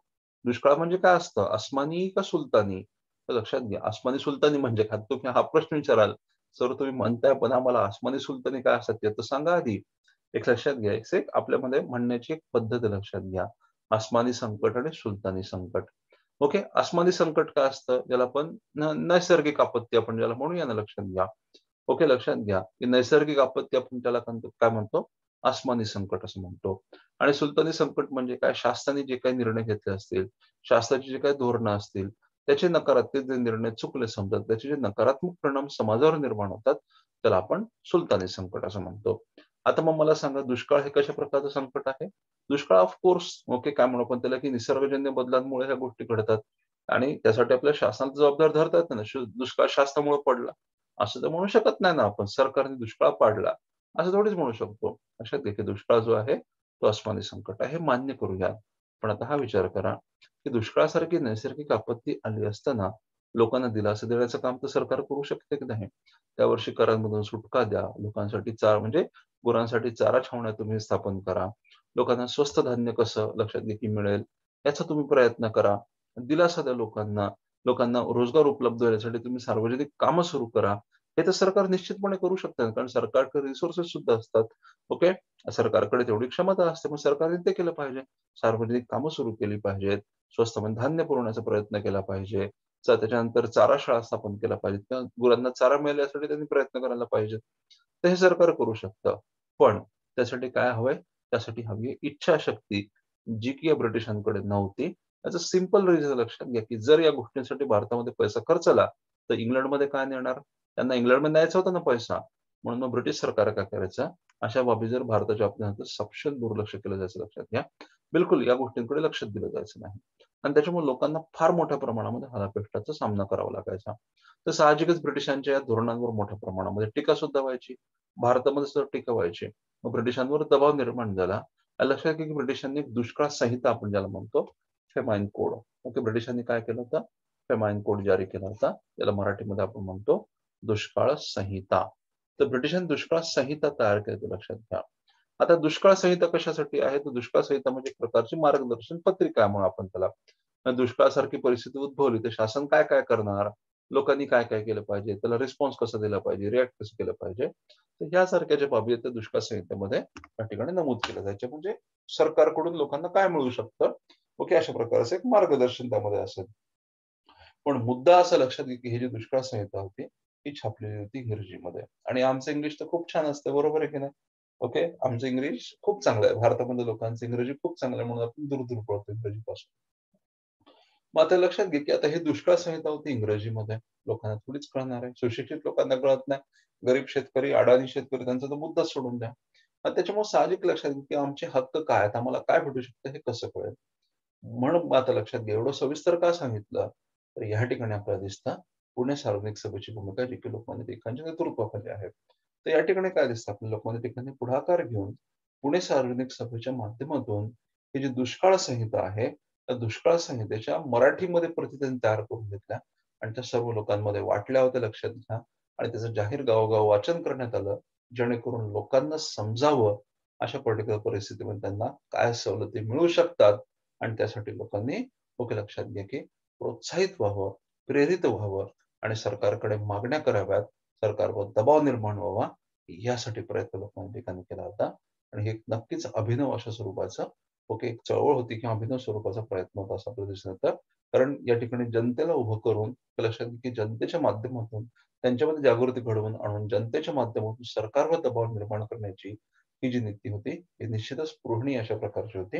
आणि या बाबतीमध्ये लोकमान्य टिळकांची भूमिका महत्वाची होती. हा पॉईंट आपल्यासाठी महत्वाचा आहे.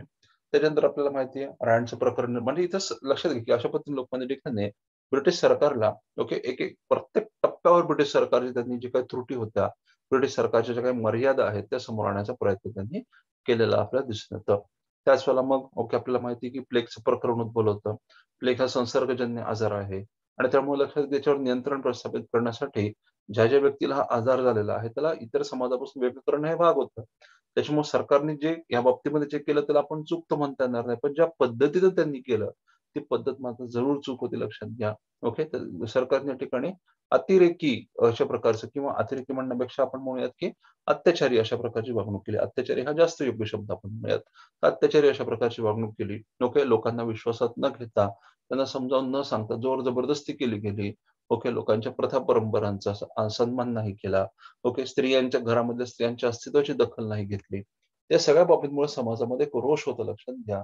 आणि म्हणून लोकांच्या या रोषाचं जे प्रतीक आहे तो लोकमान्य टिळकांनी आपल्या लक्षात की लेखातून व्यक्त करायला सुरुवात केली होती. आपल्याला माहिती आहे की लोकमान्य टिळकांनी मग एका पाठोपाठ लेख लिहिले होते. याच दरम्यान चाफेकर बंधूंनी पुढाकार घेऊन त्यांच्या मनामधला जो रोष आहे तो व्यक्त करण्याचा प्रयत्न केला होता. रँडवर त्यांनी गोळीबार केला होता लक्षात घ्या. जो की प्लेग कमिशनर होता. लोकमान्य टिळकांनी सुद्धा लोकांच्या मनामध्ये असंतोषाला वाचा फोडण्याचं काम त्यांनी केलं होतं.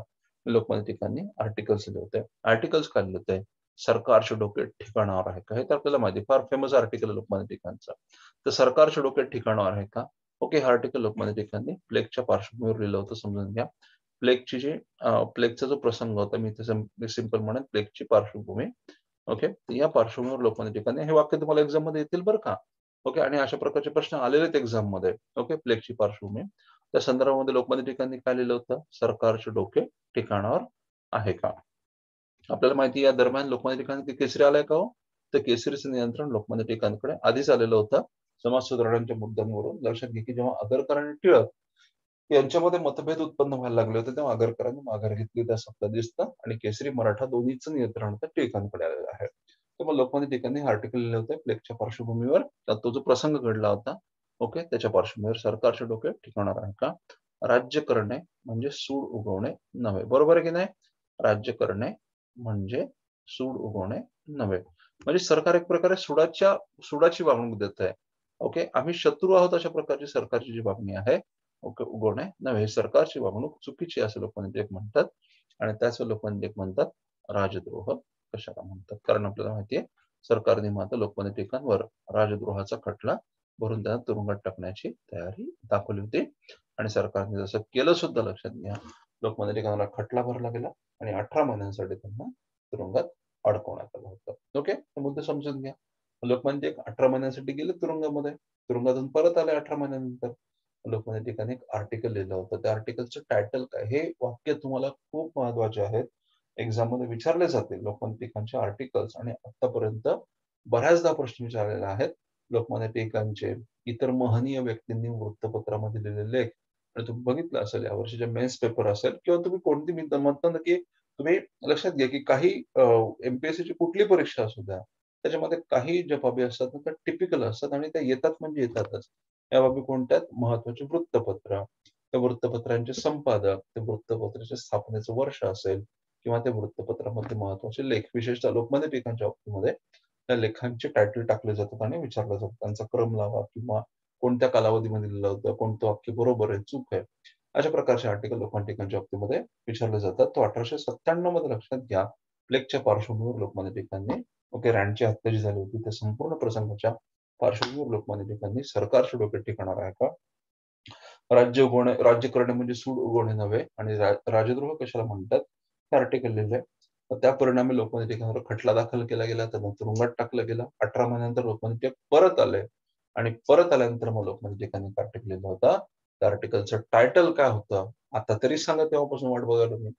त्या आर्टिकलचं नाव होतं पुनश्च हरिओम. लक्षात घ्या, पुनश्च हरिओम हे आर्टिकल लोकमान्य टिळकांनी लिहिलं होतं. हे पॉइंट्स महत्वाचे आहेत.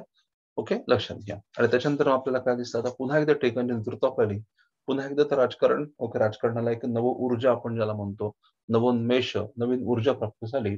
आणि आता लक्षात घ्या की लोकमान्य टिळकांनी आता लक्षात घ्या की इतके दिवस आपल्याला काय दिसतं की साधारणतः टिळकांचं नेतृत्व कर्तृत्व आपल्याला म्हणजे मराठी प्रदेश जो आहे त्या भागामध्ये जास्त प्रभावी दिसतं, जे काही योगदान आहे. पण आता हळूहळू टिळकांच्या कार्याचा, त्यांच्या राजकारणाचा, त्यांच्या नेतृत्वाचा आवाका आता आपल्याला वाढताना दिसतो. आणि वाढण्याची कारणं काय?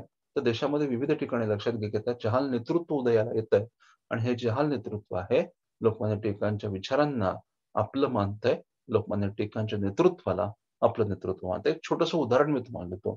अरविंद घोष आपल्याला माहिती आहेत. अरविंद घोष, ओके, अरविंद घोष कोण होते? लक्षात घ्या की अरविंद घोष यांच्याबद्दल एक वाक्य लक्षात ठेवा. अरविंद घोष, वाक्य महत्वाचं आहे, समजून घ्या. अरविंद घोष, ओके, हे ICS परीक्षा उत्तीर्ण झालते का हो? काय माहिती का अरविंद घोष आणि ICS यांच्याबद्दल? ते पॉइंट तुम्ही समजून घ्या. अरविंद घोष ICS परीक्षा उत्तीर्ण झाले होते, पण त्याच्यामध्ये पात्रता परीक्षा असते, लक्षात घ्या. पात्रता म्हणजे ओके, घोडेस्वारीची टेस्ट असते. आपल्याला माहिती आहे ना, आता जेव्हा जसं तुम्ही MPSC ची परीक्षा तुम्ही क्लिअर होत होत पुढे जाल, नंतर एक शेवटच्या टप्प्यामध्ये इंटरव्ह्यूच्या वेळेला तुम्हाला एक मेडिकल टेस्ट द्यावी लागते, लक्षात घ्या. आणि तुम्ही शारीरिकदृष्ट्या फिट आहेत की नाही हे बघण्यासाठी मेडिकल टेस्ट होते. आणि मग त्या मेडिकल टेस्टमध्ये तुम्ही जर क्लिअर झालात तर तुम्हाला पुढच्या तुमच्या सेवेचा विचार केला जाईल. अशा प्रकारची कंडिशन असते. इथे ब्रिटिश काळामध्ये काय होतं, घोडेस्वारीची परीक्षा उत्तीर्ण होणं हे कंपल्सरी होतं. म्हणजे जो कोणी व्यक्ती ICS म्हणून निवडला जाईल तर घोडेस्वारीची परीक्षा उत्तीर्ण झाला पाहिजे, अशा प्रकारची एक अट होती. एक फॉर्मॅलिटीज असायची. साहजिकच तुम्ही एवढं तिथपर्यंत पोहोचल्यानंतर आता घोडेस्वारी शिकणार नाही असं तर होणारच नाही ना. तर घोडेस्वारी म्हणजे जसं आपण हेल्दी कंडिशनमध्ये असतो, ज्या वयामध्ये आपण MPSC मधून सिलेक्ट होतो ते वय म्हणजे आपलं यंग एज असतं, त्याच्यामुळे आपण फिजिकली फिटच असतो. एक आपण त्याला फॉर्मॅलिटी मानतो, लक्षात घ्या. तिची ओके, आपली आरोग्य तपासणी असते. इथे तसंच आहे, घोडेस्वारीची परीक्षा म्हणजे एक प्रकारची फॉर्मॅलिटी. मग ते साहजिकच अरविंद घोषची परीक्षा पास होतील त्याच्यात तर काही डाऊट नाही. ती पात्रता चाचणी जी होती त्याच्यात पास होणार, त्याच्यात काही डाऊटच नाही. पण इथं हा मुद्दा समजून घ्या. अरविंद घोषला लक्षात घ्या, त्या घोडेस्वारीच्या परीक्षेमध्ये त्यांनी अटेंड राहायलाच नकार दिला होता. कारण त्यांना ब्रिटिशांची चाकरी करायची नव्हती. ओके, हे का सांगतोय? त्या गोष्टी समजून घ्या. ओके, आता अरविंद घोष यांच्याबद्दल वेगळी चर्चा तर होणार नाही. पण मग आता या अनुषंगाने हे जे महत्वाचा मुद्दा मी तुम्हाला सांगतोय, ओके, हे जर तुम्हाला एक्झाम मध्ये विचारलं गेलं तर तुम्हाला ते जमलं पाहिजे. ओके, समजावून घ्या. तर अरविंद घोष भारतामध्ये आले. त्यांनी लक्षात घ्या की चाचणी परीक्षेमध्ये ते उपस्थितच राहिले नाही. भारतामध्ये परत आले. भारतामध्ये त्यांनी बडोदा संस्थानामध्ये काम केलं आणि यावेळेला ते काही मराठी व्यक्तींच्या संपर्कामध्ये आले आणि अरविंद घोष यांचे विचार आपल्याला काय दिसतं की जहाल अशा प्रकारचे होते. टिळकांच्या विचारांचा, टिळकांच्या नेतृत्वाचा प्रभाव त्यांच्यावर देखील निर्माण झाला होता, कारण ते अनुयायांच्या ते संपर्कामध्ये आले होते. हा पॉइंट तुम्ही समजून घ्या. जसं आणि अजून एक लक्षात ठेवा की 1902 मध्ये आपल्याला दिसतं, 1902 मध्ये अरविंद घोष आणि टिळक यांच्यामध्ये यांची प्रत्यक्ष भेट झाली होती, अशा प्रकारचे संदर्भ आहेत. ओके, हा एक छोटासा मुद्दा. आता फक्त अरविंद घोषच होते का? तर नाही. बंगालमधले जे नव्याने उदयाला येणारे तरुण नेतृत्व होतं, अश्विनी कुमार दत्त असतील, अश्विनी कुमार बॅनर्जी असतील, हे सुद्धा टिळकांच्या कार्याने प्रभावित होते. तसंच पंजाबमध्ये जर विचार केला तर लाला लजपत राय आपल्याला माहिती आहे. लाला लजपत राय यांचं नेतृत्व. ओके, तर आपल्याला काय दिसतं की आता हे जे नव्याने उदयाला येणारं जे नेतृत्व लक्षात घ्या, ते टिळकांची भूमिका, टिळकांच्या नेतृत्वाला मानणार आहे. म्हणून आता ते काय दिसतं की टिळकांच्या कार्याचा, नेतृत्वाचा आवाका वाढताना दिसतो. आणि हा जो विस्तार आहे आपल्याला प्रामुख्यानं कुठं दिसून येतो, तर स्वदेशी चळवळीच्या दरम्यान दिसून येतो, हे लक्षात घ्या. आता कसं काय? तर बघा, स्वदेशी चळवळ काय होती? तर स्वदेशी चळवळ ही एका विशिष्ट अशा प्रसंगातून घडलेली चळवळ होती. हा विशिष्ट प्रसंग कोणता होता? तो विशिष्ट प्रसंग होता वंगाचा भंग. म्हणजे बंगालची फाळणी. बरोबर आहे की नाही? ओके, भंग. आपल्याला माहिती आहे 1905 मध्ये, तर आपण खूप सविस्तर अभ्यासाला आहे. बंगाची जवळ आपण ऑलरेडी डिस्कस केलेली आहे. 1905 साली वंगाचा भंग झाला. बंगालची फाळणी झाली. Right or wrong? 1905 मध्ये झाला वंगाचा भंग. बंगालची फाळणी आपल्याला माहिती आहे की ओके, बंगाल प्रॉपर आणि ईस्ट बेंगॉल असे दोन प्रांत निर्माण झाले. आता बंगालची फाळणी हा मुद्दा कोणत्या प्रांतापुरता आहे? बंगालपुरता आहे. बरोबर आहे की नाही? बंगालपुरता हा मुद्दा मर्यादित आहे. मग जेव्हा बंगालची फाळणी झाली तर महाराष्ट्रामधल्या लोकांनी चिडायचं काय कारण आहे? दिल्लीमधल्या लोकांना काय फरक पडणार आहे? मद्रासमधल्या, आंध्रमधल्या लोकांना काय फरक पडला पाहिजे, लक्षात घ्या. कारण फाळणी कोणाची झाली आहे? बंगालची झालेली आहे. मुद्दा कोणाचा? बंगाली लोकांचा. आम्हाला काय करायचं नाही, लक्षात घ्या. ओके, जेव्हा वंगभंग झाला तेव्हा अख्खा देश रोषित झाला होता. याचं कारण राष्ट्रीय भावना. लक्षात घ्या, राष्ट्रीय भावना. कारण बंगालची फाळणी ब्रिटिशांनी चांगल्या हेतूने केली होती का? नाही. बंगालची फाळणी करत असताना ब्रिटिशांचा हेतू काय होता? हिंदू मुस्लिमांमध्ये फूट पाडणं. हिंदू मुस्लिमांमध्ये फूट पाडून भारतामधलं जे राष्ट्रीय ऐक्य आहे ते कमकुवत करणं. ओके, हा त्यांचा हेतू होता. मग जर तुम्ही आमच्या राष्ट्रीय ऐक्याला धक्का पोहोचवायचा प्रयत्न करत असाल तर एक राष्ट्र म्हणून तुमच्या विरोधामध्ये आम्ही एकत्र आलंच पाहिजे. ही भूमिका आता मांडली गेली आणि जेव्हा वंगभंग झाला तेव्हा देशभरामध्ये स्वदेशी चळवळ झाली. लक्षात घ्या, देशभरामध्ये स्वदेशी चळवळीचा लोण विस्तारत गेला होता आणि याच्या मागे प्रेरणा कोणाच्या विचारांची होती? डेफिनेटली लोकमान्य टिळकांची विचारांची होती. कारण आपल्याला माहिती आहे की स्वदेशी चळवळीच्या दरम्यान चतुसूत्री संमत झाले होते. बरोबर आहे का? चतुसूत्री. या चतुसूत्रीमध्ये लक्षात घ्या की कोणत्या घटकांचा समावेश होता? चतुसूत्रीमध्ये स्वराज्य.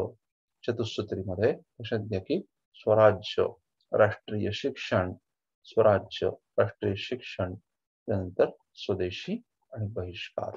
ओके, या 4 मुद्द्यांचा किंवा या 4 कार्यक्रमांचा समावेश करण्यात आला होता आणि यामध्ये काँग्रेसने हा कार्यक्रम स्वीकारावा याकरता लोकमान्य टिळकांची भूमिका अत्यंत महत्वाची होती. हा प्रश्न आतापर्यंत 2दा-3दा विचारण्यात आलेला आहे वेगवेगळ्या एक्झाम्समध्ये. एमपीएससीच्या वेगवेगळ्या एक्झाममध्ये चतुसूत्री मागे कुणाची भूमिका महत्वाची होती? टिळकांचीच भूमिका महत्वाची होती. हा प्रश्न एमपीएससीने ऑलरेडी विचारलेला आहे, ते लक्षात घ्या. ओके, तर हे मुद्दे समजून घ्या. आता मग आपल्याला काय दिसतं की हे जहालवादाचा जो उदय झालेला आहे, त्या जहालवादामागची प्रेरणा कोण आहेत? लोकमान्य टिळक आहेत, ते समजून घ्या. आणि त्यांचे सहकारी ऑफकोर्स बंगालमध्ये बिपिनचंद्र पाल आणि पंजाबमध्ये लाला लजपत राय म्हणून या ओके तिघांच्या जोडीला किंवा तिकडी म्हणून आपण त्याला, त्या तिघांना म्हणून आपण काय म्हणतो? लालबाल पाल असं म्हणतो, ते लक्षात घ्या. ओके, आता मी तुम्हाला एक महत्वाचा मुद्दा सांगतो. हा मुद्दा असा आहे की आता लोकमान्य टिळकांची भूमिका काय होती हे तर मी तुम्हाला सांगितलं. बरोबर आहे की नाही? लोकमान्य टिळकांची भूमिका काय होते? ओके, हे मी तुम्हाला सांगितलं. आता बघा, स्वदेशी चळवळीचं महत्व काय होतं? आताच मी तुम्हाला सांगितलं स्वदेशी चळवळ काय आहे? एक बंगालची फाळणी, ओके, या मुद्द्याला एक राष्ट्रीय आपत्ती मानलं गेलं. लक्षात घ्या. राष्ट्रावर ओढवलेलं संकट आहे आणि मग जर हे संकट राष्ट्रावर ओढवलेलं असेल, आपल्याला माहिती आहे, लक्षात घ्या. आता एक छोटंसं उदाहरण मी तुम्हाला देतो. काल परवा आपल्या राष्ट्राच्या जीवनामध्ये एक दुर्दैवी असा प्रसंग घडला. बरोबर आहे ना? सीडीएस, ओके, माननीय सीडीएस त्यांचा मृत्यू झाला. तर हा एका व्यक्तीचा मृत्यू आहे का? तर नाही. आपल्या राष्ट्राच्या संरक्षण व्यवस्थेचे जे प्रतीक आहे त्याचं एक महत्वाचं नुकसान झालं. बरोबर ना? म्हणून मग अख्खा देश हळहळला. बरोबर आहे की नाही? अख्खा देश हळहळला. मग हा मुद्दा वैयक्तिक राहत नाही, हा मुद्दा स्थानिक राहत नाही, हा मुद्दा राष्ट्रीय बनतो. इथेही तसंच झालं. लक्षात घ्या. बंगालची फाळणी म्हणजे राष्ट्रावर ओढवलेली आपत्ती आहे असं सांगितलं गेलं ना. बंगालची फाळणी म्हणजे लक्षात घ्या की राष्ट्रावर ओढवलेली एक आपत्ती आहे. मग राष्ट्रानं त्याला उत्तर दिलं पाहिजे आणि म्हणून बंगालची फाळणी रद्द व्हावी आणि त्याचबरोबर लक्षात घ्या की ह्या 4 मुद्द्यांसाठी प्रयत्न करण्यासाठी म्हणून देशामध्ये विविध ठिकाणी ओके स्वदेशी चळवळीचं लोण पसरलं होतं असं दिसून येतं. आता ही गोष्ट ब्रिटिशांसाठी चिंताजनक आहे. लक्षात घ्या.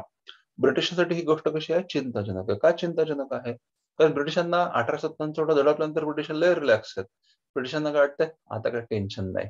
चांगलं आहे. आता काय उठाव-बिठाव दिसत नाही जास्त मोठे-मोठे. झाले तरी कसे आहेत? लोकल स्वरूपाचे उठाव आहेत. ओके. काँग्रेसची मध्ये एक स्थापना झाली होती. पण काँग्रेसने मवाळ कार्य केलेलं आहे आणि मुळा लोक अजूनही स्वतःला ब्रिटिश धार्जिणे समजतात. ब्रिटिशांचं समर्थन करतात. त्याच्यामुळे काँग्रेसपासून सुद्धा ब्रिटिशांना एवढा काही धोका नाही. अशा सुखाच्या झोपेमध्ये ब्रिटिश राज्य असताना अचानकपणे एक मोठा झटका बसला. लक्षात घ्या. आणि झटका कशाचा होता? देशव्यापी चळवळीचा. ओके, स्वराज्य मिळालं पाहिजे मागणी जोरकसपणे केली गेली होती. ओके, मग ब्रिटिशसाठी हे धक्कादायक आहे. मग ब्रिटिशांच्या लक्षातच येत नाहीये, अरे हे झालं कसं? एवढा बदल कसं काय झाला? भारतीय लोक एवढे एकत्र कसं काय यायलेत? राष्ट्रीय ऐक्याची भावना कसं काय निर्माण झाली? आणि हे कधी झालं आपल्याला कळालंच नाही. बरोबर आहे की नाही? आता लक्षात घ्या, म्हणजे थोडक्यात मला काय सांगायचंय, हे जे स्वदेशी चळवळीच्या दरम्यान हे जे राष्ट्रीय ऐक्याचं स्पिरिट भारतीय लोकांच्या मनामध्ये निर्माण झालेलं आहे, ते नेमकं कशामुळे निर्माण झालं? कोण आहे त्याच्या मागे?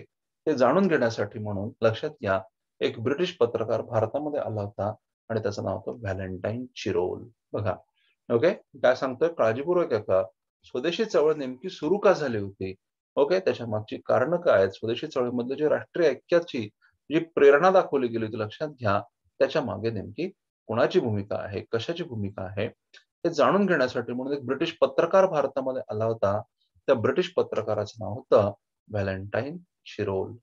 लक्षात घ्या, त्याने विविध भागांचा दौरा केला. त्याने या भागामधली परिस्थिती जाणून घेण्याचा प्रयत्न केला. स्वदेशी चळवळीची कारणमीमांसा शोधण्याचा त्याने प्रयत्न केला आणि परत गेल्यानंतर लक्षात घ्या, त्याने लंडन टाइम्समध्ये एक आर्टिकल सीरीज लिहिली होती. त्या आर्टिकल सीरीजचं नाव होतं इंडियन अनरेस्ट. लक्षात घ्या. त्याने एक आर्टिकल सिरीज लिहिली होती. त्या आर्टिकल सिरीजचं नाव होतं इंडियन अनरेस्ट. आणि नंतर मग या आर्टिकल सिरीजचं रूपांतर पुस्तकामध्ये करण्यात आलं होतं. आणि मग या संपूर्ण प्रकरणामध्ये इंडियन अनरेस्ट या लेखांमध्ये पुस्तकामध्ये त्याने लोकमान्य टिळकांना कशाची उपमा दिलेली आहे? Father of the Indian unrest. Father of Indian unrest म्हणजेच लक्षात घ्या की भारतीय असंतोषाचे जनक. आता लक्षात आलं हे सगळं का सांगितलं? हे सगळं ह्याच्यासाठी सांगितलं, लक्षात घ्या. भारतीय लोकांमध्ये जो असंतोषाची भावना निर्माण झालेली आहे, भारतीय लोकांमध्ये जी नवचेतना दिसते, राजकीय नवचेतना, ओके, वेगळ्या भागामध्ये राजकीय नेत्यांमध्ये जी ऐक्याची भावना आहे, समन्वयाची भावना, एका व्यासपीठावर एकत्र येऊन संघटितपणे काम करण्याची भावना जी वेगळ्या भारतीय नेत्यांना निर्माण होत आहे, त्याच्या मागचा जो बॉन्ड आहे, त्याच्या मागचं हे जे कारण आहे, ते म्हणजे लोकमान्य टिळकांचे नेतृत्व आहे, लोकमान्य टिळकांचे नेतृत्व आहे. अशा प्रकारची भूमिका व्हॅलेंटाईन चिरदांनी मांडली होती आणि भारतीय संतोषाचे जनक असं लोकमान्य टिळकांना म्हटलं होतं. आपल्याला माहिती आहे लोकमान्य टिळकांना भारतीय संतोषाचे जनक असं म्हटलं जातं, पण कमी लोकांना माहिती असतं व्हॅलेंटाईन चिरोलने म्हटलं होतं. आणि याही पेक्षा लक्षात घ्या, ऑफकोर्स जे एमपीएससीची तयारी करत असतात, युपीएससी तयारी करत असतात त्यांना माहिती असतं, पण सामान्यांना हे व्हॅलेंटाईन चिरोलचं वगैरे काही प्रकरण माहिती नसतं.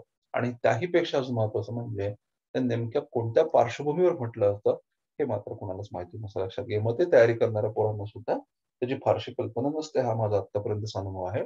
पण हे समजून घ्या आणि या पर्टिक्युलर पार्टवर जर कन्सेप्च्युअल अंडरस्टँडिंग मला क्वेश्चन आला तर तुम्हाला तो मॅनेज झाला पाहिजे, कारण लोकमान्य टिळकांच्या संदर्भामध्ये अशा प्रकारचे प्रश्न विचारले जात आहेत, लक्षात घ्या. म्हणून मी तुम्हाला सांगितलेलं आहे. ओके, ही अंडरस्टँडिंग आपल्यासाठी महत्वाची आहे. तर आता पुढे जाऊयात आपण. आता स्वदेशी चळवळ झाली, ओके, आणि त्याच दरम्यान आता 1908 पर्यंत आपल्याला काय झालं, स्वदेशी चळवळी ही ओसरली होती, बरोबर आहे की नाही? 1908 पर्यंत ओके चळवळ ओसरली होती. चळवळीचा ओसर घडून आला, तर चळवळ संपुष्टात आली होती. कोणती चळवळ? स्वदेशी चळवळ. चळवळीचा ओसर घडून आला होता असं आपल्याला माहिती आहे. पण त्याच वेळेला आपल्याला काय दिसतं, ओके, मुझफ्फरपूरचा कट खटला. तर मुझफ्फरपूरचं एक प्रकरण उद्भवलं होतं. त्या ठिकाणी लक्षात घ्या की बंगालमधले जे क्रांतिकारी होते, बंगालमधले क्रांतिकारी, त्यांचे दोन महत्वाचे कार्यकर्ता होते, प्रफुल्ल कुमार चाकी आणि खुदीराम बोस. त्या दोन व्यक्तींनी काय केलं होतं, या दोन तरुणांनी काय केलं होतं, त्या ठिकाणचा जो न्यायाधीश होता किंग्सफोर्ड, लक्षात घ्या त्याच्यावर प्राणघातक हल्ला केला होता. हे आपल्याला माहिती आहे, बरोबर आहे की नाही? आता त्यांनी जे केलं ते योग्य केलं का अयोग्य केलं? तर डेफिनेटली हिंसा करणं, एखाद्या व्यक्तीला मारणं हे बाबा अयोग्य आहे. ओके, त्याच्यामुळे जे झालं ते काय म्हणू आपण त्याला की दुर्दैवी होतं. पण त्याचबरोबर त्यांनी का केलं हे सुद्धा जाणून घेतलं पाहिजे ना. मोटिव्ह काय आहे समजून घ्या. दोन गोष्टी असतात, एक म्हणजे काय काय केलं, दुसरी गोष्ट म्हणजे का केलं, आणि तिसरी म्हणजे कसं केलं. इथं कसं केलं हा मुद्दा रिलेव्हंट, लक्षात घ्या. पण इथं लक्षात काय केलं हे समोर दिसतंय आणि का केलं हे तर जाणून घेतलं पाहिजे. तुम्ही ही गोष्ट का केली बाबा हे जाणून घेतलं पाहिजे. मग आपल्याला काय दिसतं की यांनी काय वैयक्तिक सुडाच्या भावनेतून केलं होतं का, दुश्मनीतून केलं होतं का? नाही, लक्षात घ्या. त्या संदर्भात यांची भूमिका काय, लक्षात घ्या. ओके, क्रांतिकारकाची भूमिका काय आहे ते आमचं म्हणणं आम्हाला मांडलं पाहिजे. कारण लक्षात घ्या, ही जे पारंपरिक साधनं आहेत, पारंपरिक राजकीय साधनं आहेत, अर्ज, विनंत्या, काँग्रेसचं व्यासपीठ, भाषणं, लोकांच्या सभा, याच्या माध्यमातून आम्ही जे म्हणणं मांडतोय, राष्ट्रीय नेते जे म्हणणं मांडतात, त्याच्याकडे हे ब्रिटिश सरकार सपशेल दुर्लक्ष करत आहे. अशा परिस्थितीमध्ये सरकारने आपलं म्हणणं ऐकलंच पाहिजे. त्यासाठी थोडासा एक झटका दिला पाहिजे. ही भूमिका ती लक्षात घ्या. आणि म्हणून ओके, शासकीय अधिकाऱ्यांवर प्राणघातक हल्ले करण्याची भूमिका क्रांतिकारकांनी अवलंबली होती. योग्य अयोग्य या प्रश्नाची चर्चा आपण करणार नाही आहोत. लक्षात घ्या की हेतू काय होता, त्याच्यामागे म्हणजे काय या प्रश्नाचं उत्तर ओके आपल्याला याच्यातून दिसून येतं. आता इथे तुम्ही समजून घ्या की लोकमान्य टिळकांची या संदर्भामध्ये भूमिका काय आहे. तर मग आता इथे एक महत्वाचा मुद्दा मी तुम्हाला सांगतोय की जेव्हा हा प्रसंग घडला तेव्हा लोकमान्य टिळकांनी आर्टिकल्स दिले होते. ओके, हे आर्टिकल्स काय होते, ओके, जेव्हा आपल्याला काय दिसतं, प्रफुल्ल कुमार चाकी, प्रफुल्ल कुमार चाकी, ओके, यालाच मुझफ्फरपूर कट खटला असं म्हटलं जातं. प्रफुल्ल कुमार चाकी आणि खुदीराम बोस, सॉरी ओके, प्रफुल्ल कुमार चाकी आणि खुदीराम बोस यांनी आपल्याला काय दिसतं, खुदीराम बोस यांच्या संदर्भामधला ओके, यांच्या संदर्भामधला ओके मुझफ्फरपूर कट खटला.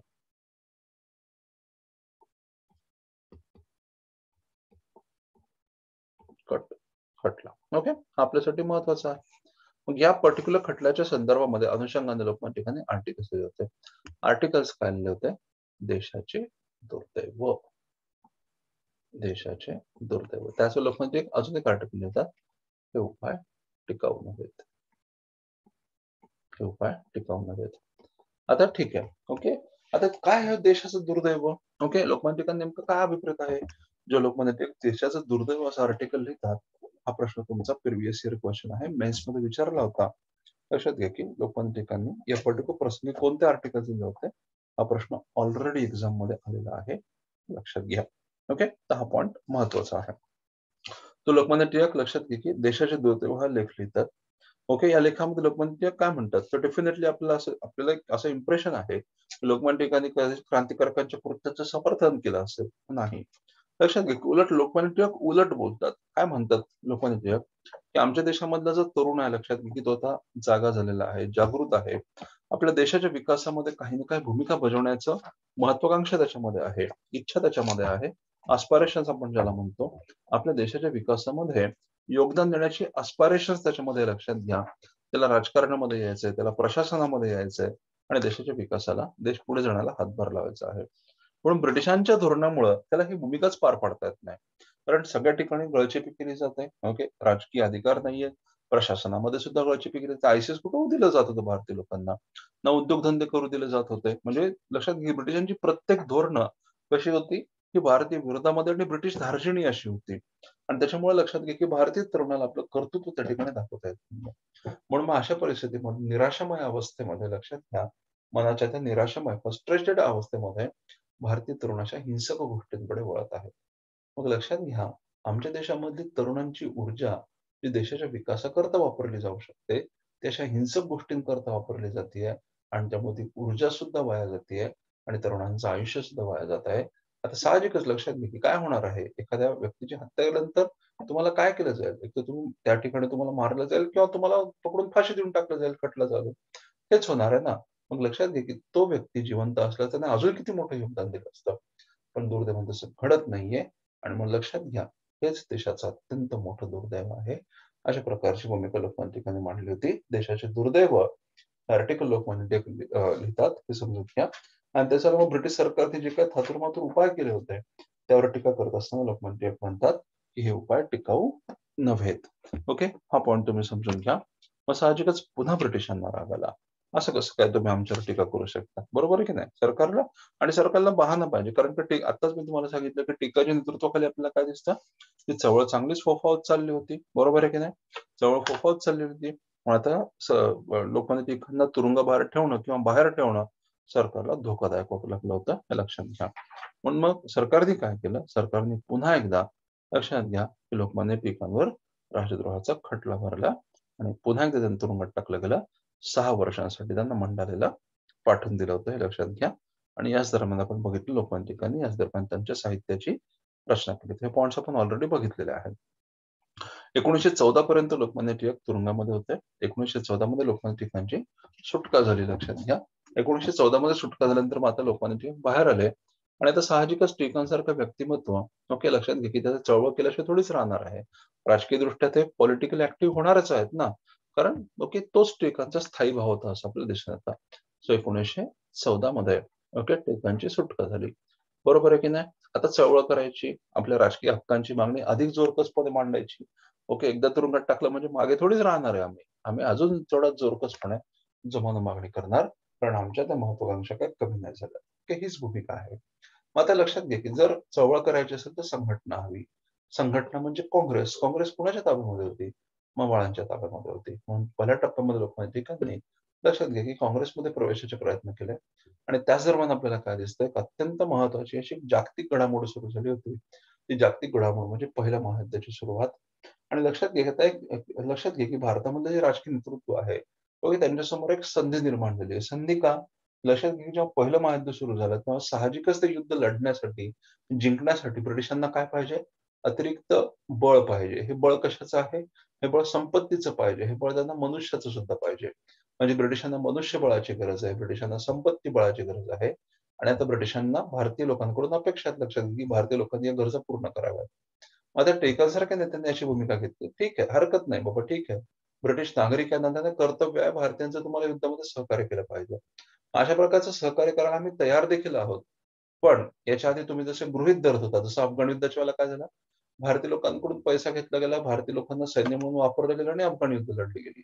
किंवा याच्या आधीची जी इतर सर्व युद्ध होती, या सर्व युद्धांमध्ये लक्षात घ्या की भारतीय लोकांना वापरलं गेलं, पण भारतीय लोकांच्या त्या ठिकाणी भारतीय लोकांना काही मत दिलं नव्हतं. मग भारतीय लोकांचं जे योगदान आहे, ते योगदानाला कुठेही किंमत देण्यात आली नव्हती, लक्षात घ्या. आता टिळकांनी काय भूमिका मांडलेली आहे? होम रूल चळवळ बेसिकली काय लक्षात घ्या. आपण होम रूल चळवळीबद्दल बोलतोय. तर होम रूल चळवळ बेसिकली काय आहे, की आम्ही तुम्हाला मदत करू. ओके. आम्ही तुम्हाला मदत जरूर करू. पण आता ते फ्रीचे दिवस गेले लक्षात घ्या. ती फ्रीची ऑफर जी होती ना, ती संपली. इतके दिवस तुम्ही सक्ती करत होता आमच्यावर आणि आम्ही सुद्धा राजकीयदृष्ट्या अज्ञान होतो, अजाण होतो आणि म्हणून आम्ही विथआऊट एनी क्वेशन कुठलाही प्रश्न न करता तुम्हाला मदत झाली. पण आता तसं होणार नाही. ओके. लक्षात घ्या, की ब्रिटिशांनी आता भारतीय लोकांना त्यांचे राजकीय हक्क दिले पाहिजेत आणि मग हे जर राजकीय हक्क मिळवायचे असतील, तर मग ओके लक्षात घ्या, की ही संधी आपण वापरली पाहिजे आणि होम रूल चळवळीच्या माध्यमातून लक्षात घ्या, होम रूल चळवळीच्या माध्यमातून ओके ब्रिटिशांना भारतीयांच्या तीव्र भावनांची जाणीव करून द्यायची आणि भारतीय लोकांकरता स्वराज्याचे हक्क मिळवायचे, ही भूमिका टिळकांनी मांडली होती आणि त्याच्यातूनच लक्षात घ्या टिळकांची होम रूल चळवळ सुरू झाली होती. आपण आपल्यासाठी महत्त्वाचं आहे, होम रूल चळवळ आपण ऑलरेडी डिस्कस केलेली आहे. टिळकांच्या भूमिकेबद्दल आता मी फक्त सांगितलं तुम्हाला लक्षात घ्या. आपण हा पॉइंट बघितला होता 1916च्या सप्टेंबरमध्ये अॅनी बेझंट चळवळ चालू झाली होती आणि 1916च्या एप्रिलमध्ये लोकमान्य टिळकांची होम रूल चळवळ चालू झाली होती.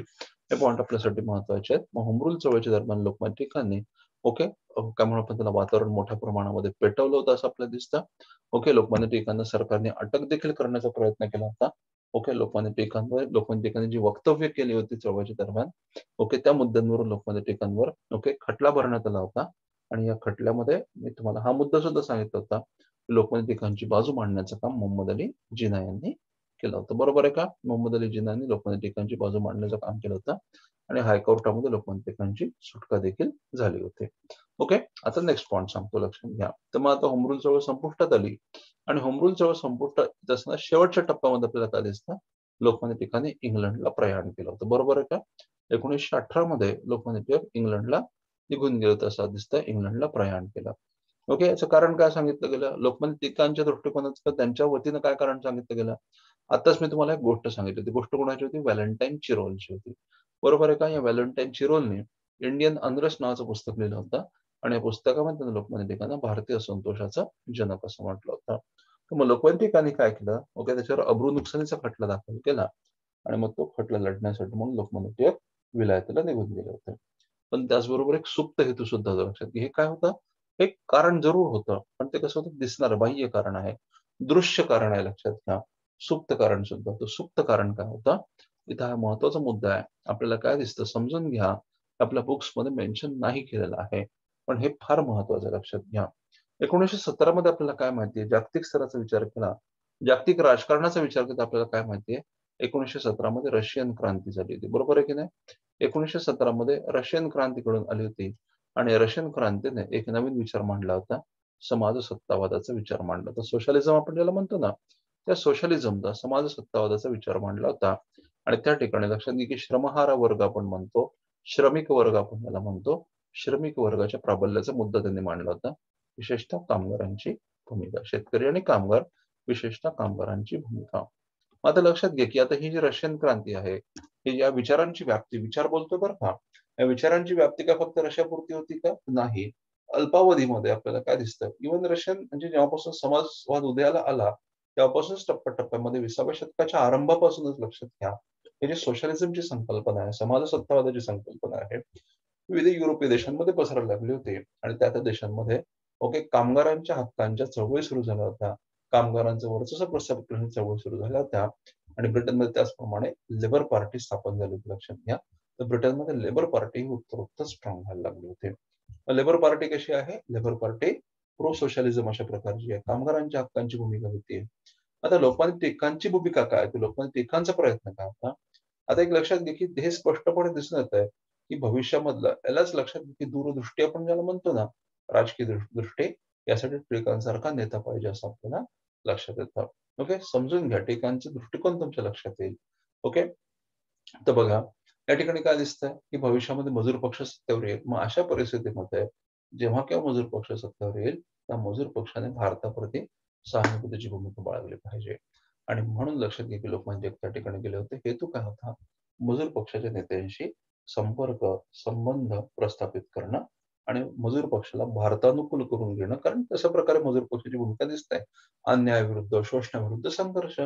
भारतामध्ये काय चालू होतं? भारतामध्ये सुद्धा आपण लक्षात घ्या, ब्रिटिशांच्या अन्यायाविरुद्ध, शोषणाविरुद्ध संघर्षच करत होतो. हा पॉइंट आपण समजून घेतला पाहिजे. आणि म्हणूनच लोकवैदिकांनी या मजूर पक्षाच्या लक्षात घ्या की मजूर पक्षाच्या नेत्यांसोबत लक्षात घ्या की मजूर पक्षाच्या नेत्यांबरोबर संपर्क संबंध प्रस्थापित करण्यासाठी म्हणून लोकमान्य टिळकांनी ही चळवळ सुरू केली होती. सॉरी, माय मिस्टेक. लोकमान्य टिळक इंग्लंडला गेले होते, लंडनला गेले होते असं आपल्याला दिसत होतं. यावेळेला मजूर पक्षाच्या नेत्याशी त्यांनी संपर्क साधला होता आणि मग लोकमान्य टिळक भारतामध्ये परतले. आणि भारतामध्ये परतल्यानंतर आपल्याला काय दिसतं की लोकमान्य टिळक हे जे सोशलिझमचे ध्येय आहे, समाजसत्तावादाचे ध्येय आहे, त्या ध्येयापासून लोकमान्य टिळक प्रेरित सुद्धा झाले होते असं दिसून येतं. आणि लोकमान्य टिळकांनी आपल्याला काय दिसतं की एक पक्ष सुद्धा स्थापन केला होता आणि या पक्षाच्या माध्यमातून कामगारांचे मुद्दे लोकमान्य टिळकांनी उचलले होते. पण आणि आपल्याला यावेळेला माहिती लक्षात घ्या की पॅरलली काय डेव्हलपमेंट चालू आहे. पॅरलली लक्षात घ्या की पॅरलली आपल्याला काय दिसतं, मॉन्टेग्यूची घोषणा आहे, मॉन्टफोर्ड रिफॉर्म्स आहेत, मॉन्टफोर्ड सुधारणा आहेत आणि त्यानंतर आलेला 1919चा कायदा आहे. तर 1919च्या कायद्याच्या माध्यमातून लक्षात काही सुधारणा करण्यात आल्या होत्या. त्या सुधारणा काय होत्या? प्रांतिक स्तरावर राखीव आणि सोपीव अशी खाती करण्यात आली होती. आणि सोपीव खाती लक्षात घ्या की सोपीव खाती जी होती, सोपीव खाती या बाबतीमध्ये जबाबदार शासन पद्धती तत्व स्वीकारण्यात आलं. तर जबाबदार शासन पद्धती सोपीव खात्यांच्या बाबतीमध्ये जबाबदार शासन पद्धती तत्व इंट्रोड्यूस करण्यात आला होता.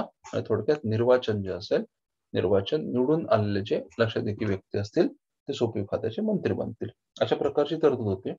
लोकमान्य टिळकांनी या पर्टिक्युलर बाबतीमध्ये प्रतियोगी सहकारितेची भूमिका घेतली. लक्षात घ्या, प्रतियोगी सहकारितेची भूमिका म्हणजे प्रयत्न काय होता, या निवडणुका लढवायच्या, निवडणुका लढवून कायदेमंडळामध्ये जायचं आणि मग अधिकाधिक हक्कांसाठी प्रयत्न करायचे.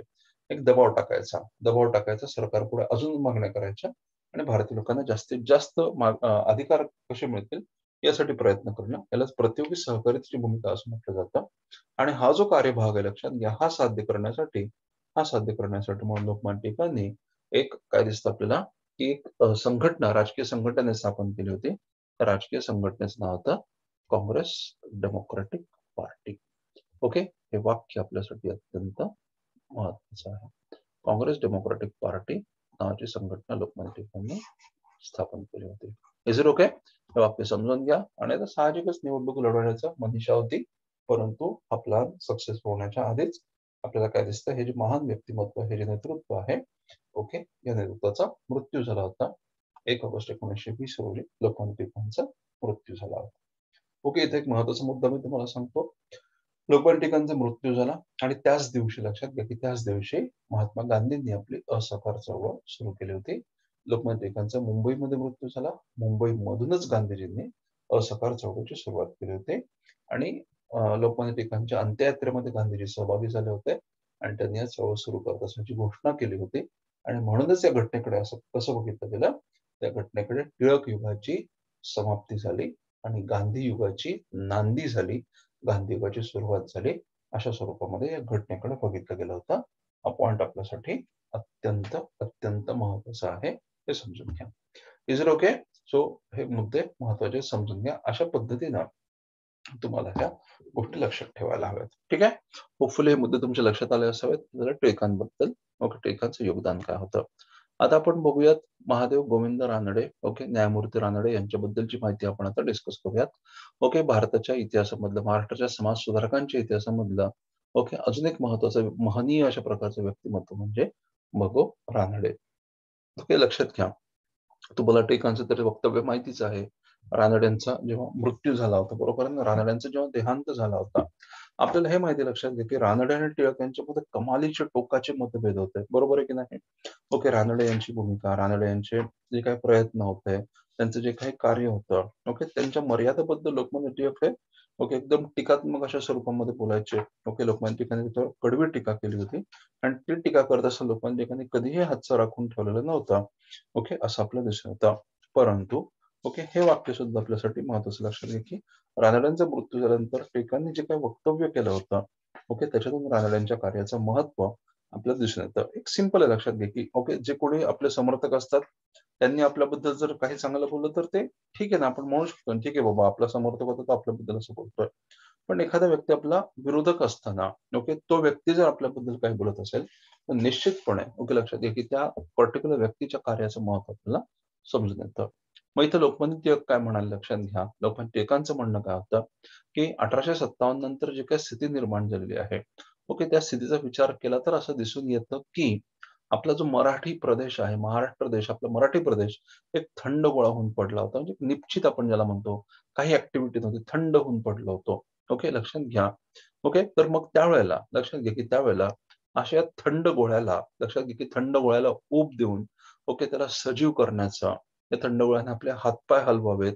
ओके, यासाठी रात्रंदिवस एकसारखा विचार करून, अनेक दिशांनी, अनेक उपाय करून जर या थंड गोळ्याला जर कोणी जिवंत केलं असेल, तर ते कर्तृत्व, ते योगदान महादेव गोविंद रानडे यांचं होतं, असं लोकमान्य टिळक म्हणतात, हे लक्षात घ्या. सो ओके, हा पॉइंट तुम्ही समजून घेतला पाहिजे. सो रानडे यांच्या संदर्भामध्ये टिळकांचं व्यक्तिमत्व महत्वाचं आहे. ओके, रानडे यांनी जे काही केलं होतं, लक्षात घ्या. ओके, इव्हन एको ह्यूम नावाचे आपल्याला व्यक्ती माहिती आहेत. काँग्रेसच्या संस्थापकांमध्ये आपण त्यांचा उल्लेख करतो, काँग्रेसचे संस्थापक म्हणून. तर त्यांचं सुद्धा एक वक्तव्य आहे रानडेंच्या संदर्भामधलं. ते असं म्हणतात, लक्षात घ्या, की ओके, एखादी व्यक्ती म्हणजे जर एखादी व्यक्ती 24 तास आपल्या देशाच्या भल्याचा विचार करत असेल, तर ती व्यक्ती म्हणजे रानडे आहेत. ओके, याच्यातच लक्षात घ्या, की रानडेंच्या कार्याचं महत्त्व आपल्याला या वाक्यांमधून समजून घेता येईल. तर मग लक्षात घ्या, रानडेंचा जन्म 18 जानेवारी 1842 रोजी रानडेंचा जन्म झाला होता आणि त्यांचा मृत्यू 16 जानेवारी 1901 रोजी त्यांचा मृत्यू झाला होता. हे पॉइंट आपल्यासाठी महत्वाचे आहे. जन्मस्थळ कुठं आहे रानडेंचं? तर नाशिक मधल्या ओके, लक्षात घ्या, की निफाड या ठिकाणी रानडेंचा जन्म झाला होता. 1856 मध्ये रानडे यांनी एल्फिन्स्टन कॉलेजमध्ये प्रवेश घेतला होता. हा पॉइंट आपल्यासाठी महत्वाचा आहे. एल्फिन्स्टोनियन, लक्षात घ्या. ओके, एल्फिन्स्टन कॉलेजचे विद्यार्थी, एक लक्षात घ्या, हा प्रश्न वारंवार विचारला जातोय. फर्ग्युसन कॉलेज किंवा डेक्कन एज्युकेशन सोसायटीचे शिक्षक कोण होते? गणित विषय कोणी शिकवला होता? हा प्रश्न फार रिकरंटली विचारला जातो, लक्षात घ्या. ओके, रेग्युलरली मेन्समध्ये विचारला जातोय. तर त्याच अनुषंगाने एल्फिन्स्टन कॉलेजमध्ये शिकलेले महत्वाचे व्यक्ती, शिक्षक ओके, यांची यादी सुद्धा तुम्ही करून ठेवा आणि कोणत्या काळामध्ये कोण होतं हे जरा बघून घ्या. त्याची एक यादी करून थोडीशी रिवाइज करा एक्झामला जाताना. नक्की त्याचा एक्झाममध्ये तुम्हाला फायदा होऊ शकतो. एल्फिन्स्टनशी संबंधित महत्वाची व्यक्तिमत्व ओके, समजून घ्या. आणि तसंच बघितलं, लक्षात येईल, की सुरुवातीच्या टप्प्यामधली जी काय म्हणू आपण त्याला, की नेतृत्व होतं, एल्फिन्स्टनशी नक्कीच निगडीत होतं. रानडे सुद्धा निगडीत होते, हे लक्षात घ्या. तर 1856 मध्ये त्यांनी एल्फिन्स्टन कॉलेजमध्ये प्रवेश केला होता. 1859 मध्ये रानडे मॅट्रिक उत्तीर्ण झाले, तर लक्षात घ्या. आणि जेव्हा ते मॅट्रिक उत्तीर्ण झाले, तेव्हा मॅट्रिकच्या परीक्षेमध्ये माय मिस्टेक, मॅट्रिकच्या परीक्षेमध्ये त्यांनी एक निबंध लिहिला होता, लक्षात घ्या. तो निबंध कोणत्या विषयावर होता माहिती का तुम्हाला? ओके, रानड्यांनी लिहिलेला जो निबंध होता, तो मराठी सत्तेचा उदय या पर्टिक्युलर विषयावर होता. आणि लक्षात घ्या, त्याच पुस्तकाचा विस्तार म्हणजे रानड्यांचं अत्यंत फेमस, अत्यंत महत्वाचं असं पुस्तक म्हणजे मराठी सत्तेचा उदय. ओके, मराठी सत्तेचा उदय. Okay, rise of the Maratha power. Okay, हा निबंध रानड्यांनी लिहिला होता, हे वाक्य समजून घ्या. 1862 मध्ये रानडे मुंबई विद्यापीठातून पदवीधर झाले होते, BA झाले होते. आणि या संदर्भात हे वाक्य आपल्याला लक्षात ठेवायचं आहे, की मुंबई विद्यापीठाच्या पहिल्या पदवीधरांमध्ये रानड्यांचा समावेश होतो, लक्षात घ्या. फर्स्ट क्लासमध्ये रानडे उत्तीर्ण झाले होते. फर्स्ट क्लासमध्ये उत्तीर्ण झाले 2च विद्यार्थी होते, रानडे आणि राघव भांडारकर. हे 6 ध्येय होते. हे वाक्य सुद्धा तुम्हाला लक्षात ठेवायचं आहे. राघव भांडारकर आणि रानडे हे 6 ध्येय होते. आणि रानडे ओके. तर हे पहिल्या वर्गामध्ये फर्स्ट क्लासमध्ये उत्तीर्ण झालेली व्यक्तिमत्व होते. आपण तुम्ही समजून घ्या. त्याच्यानंतर 1865 मध्ये रानडे कायद्याच्या परीक्षेमध्ये उत्तीर्ण झाले आणि त्याच्यानंतर मग आता लक्षात घ्या, की आता कायद्याची परीक्षा जर ते उत्तीर्ण झालेले आहे. मग आता करिअर काय करायचं हा प्रश्न जेव्हा निर्माण झाला, तेव्हा त्यांना पहिली नेमणूक कुठे भेटली होती? मुंबईच्या एल्फिन्स्टन कॉलेजमध्ये प्राध्यापक म्हणून त्यांना नेमणूक मिळाली होती, लक्षात घ्या. पण नंतर मग मात्र त्यांनी ॲडव्होकेटची परीक्षा दिली. ॲडव्होकेटची परीक्षा उत्तीर्ण झाले. कायद्याची परीक्षा देखील त्यांनी क्लिअर केली होती. आणि मग रानडेंनी 1871 मध्ये त्यांच्या जे न्यायिक करिअर आपण त्याला म्हणतो, की जस्टिस ओके, जे काम होतं ते त्यांनी सुरू केलं आणि मुंबईमध्ये न्यायाधीश म्हणून त्यांची नेमणूक झाली होती. हा पॉइंट महत्वाचा आहे. आणि त्याच्यानंतर बदलून रानडे पुण्यामध्ये आले, तर लक्षात घ्या. आणि पुण्यामध्ये आल्यानंतर आपल्याला काय दिसतं, की पुणे सार्वजनिक सभा नावाची जी संघटना आहे, त्या पुणे सार्वजनिक सभेच्या कार्यामध्ये रानडे यांची भूमिका अत्यंत महत्वाची होती. आणि हा पॉईंट आपण ऑलरेडी पुणे सार्वजनिक सभेच्या संदर्भातून डिस्कस केलेला आहे, म्हणून इथे मी रिपीट करत नाहीये, हे लक्षात घ्या. तर रानड्यांनी मराठी शाळेचा उदय आणि उत्कर्ष हे निबंध लिहिले होते. त्याचं रानड्यांनी आर्थिक खंडणीचा सिद्धांत मांडला होता, लक्षात घ्या. तर काय होता हा आर्थिक खंडणीचा सिद्धांत? हा आपल्यासाठी महत्वाचा आहे. आपल्याला माहिती आहे आर्थिक निस्सरणाचा सिद्धांत माहिती, बरोबर आहे की नाही? आपल्याला एक सिद्धांत माहिती आहे, आर्थिक निस्सरणाचा सिद्धांत. Right or wrong? आर्थिक निस्सरणाचा सिद्धांत. आणि कोणी म्हटलं तर आपण लक्षात घ्या, डोळ्यात झाकून सांगतो. कोणी आपल्याला लक्षात घ्या की झोपेतून हलवून जरी उठवलं तरी आपण म्हणजे बिलकुल न गडबडता सांगतो, आर्थिक निस्सरण म्हटलं की दादाभाई नौरोजी, काय टेन्शनच नाही. बरोबर आहे की नाही? आर्थिक निस्सरणाचा सिद्धांत दादाभाई नौरोजी आपल्याला पाठ आहे. तर ठीक आहे बाबा, आर्थिक निस्सरणाचा सिद्धांत दादाभाई नौरोजी तुला चांगलंच माहिती, काय हरकत नाही. आता मला सांग, आर्थिक खंडणीचा सिद्धांत कोणी मांडला? मग गडबड उडते की नाही, सांगा बरं. लक्षात घ्या, आर्थिक खंडणीचा सिद्धांत कोणी मांडलाय? तर तो रानड्यांनी मांडला. आता काय आहे हा आर्थिक खंडणीचा सिद्धांत? आपल्याला जाणून घेणं महत्वाचं, लक्षात घ्या. तर या पर्टिक्युलर संकल्पनेमध्ये रानडे काय म्हणतात, आर्थिक खंडणीचा सिद्धांत हा सांगत असताना बघा, रानड्यांनी असं मत मांडलं की भारतामधली संपत्ती जी आहे, लक्षात घ्या, आर्थिक निसरण सिद्धांत काय सांगतो? आर्थिक निसरणाचा सिद्धांत हा भारतामधून ब्रिटनमध्ये संपत्तीच्या एकेरी ओघावर भर देतो, लक्षात घ्या. परंतु आर्थिक खंडणीचा सिद्धांत मात्र संपत्तीच्या असमान ओघावर भर देतो. बघा, एकेरी प्रवाह आणि असमान प्रवाह याच्यामध्ये फरक आहे. लक्षात घ्या की भारतामध्ये संपत्ती, लक्षात घ्या की भारतातील संपत्ती ब्रिटनमध्ये जाते, बरोबर आहे का? भारतातील संपत्ती ब्रिटनमध्ये तिचं वहन होतं. ब्रिटनमध्ये म्हणा किंवा ब्रिटनकडे म्हणा, ब्रिटनमध्ये वहन होतं.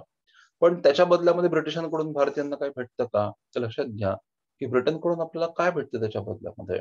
तर ब्रिटनकडून आपल्याला ओके सेवा मिळतात, बरोबर आहे का? ब्रिटनकडून आपल्याला काही प्रमाणात होय ना गुंतवणूक मिळते. ओके, ब्रिटनमधले जे अधिकारी सेवा आपण ज्याला म्हणूयात, तर सेवा मिळतात. ओके, त्यानंतर मग संकल्पनांचा प्रवाह असेल, त्याच्यानंतर संरक्षण मिळतं, ब्रिटिशांकडून संरक्षण मिळतं ना, की लक्षात घ्या की भारतीय ब्रिटिशांची वसाहत असल्यामुळं भारतात संरक्षण सुद्धा होत होतं, बरोबर आहे की नाही? नाहीतर भारत फ्रेंचांच्या ताब्यामध्ये गेला असता, मग फ्रेंचांच्या ताबा निर्माण तर डचांच्या महत्वाकांक्षी जागृत झाल्या असत्या, मग डचांनी सुद्धा संघर्ष केला असता, मग अजून कोणाला तरी वाटलं असतं आपलं राज्य प्रस्थापित व्हावं. जसं दुसऱ्या महायुद्धामध्ये जपानला वाटलं होतं. येत्या लक्षात मला काय सांगायचं होतं? म्हणजे एक वसाहत म्हणून लक्षात घ्या की ब्रिटिशांकडून भारताला संरक्षण सुद्धा मिळायचं इतर सत्तांपासून, ही देखील बाब आपण समजून घेतली पाहिजे.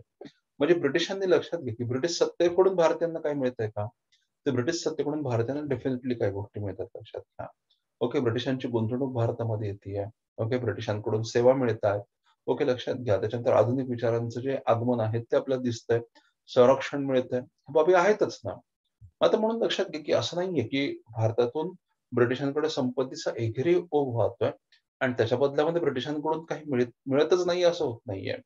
पण समजून घ्या की जर ₹10 दिले तर ₹10 सेवा भेटली पाहिजे.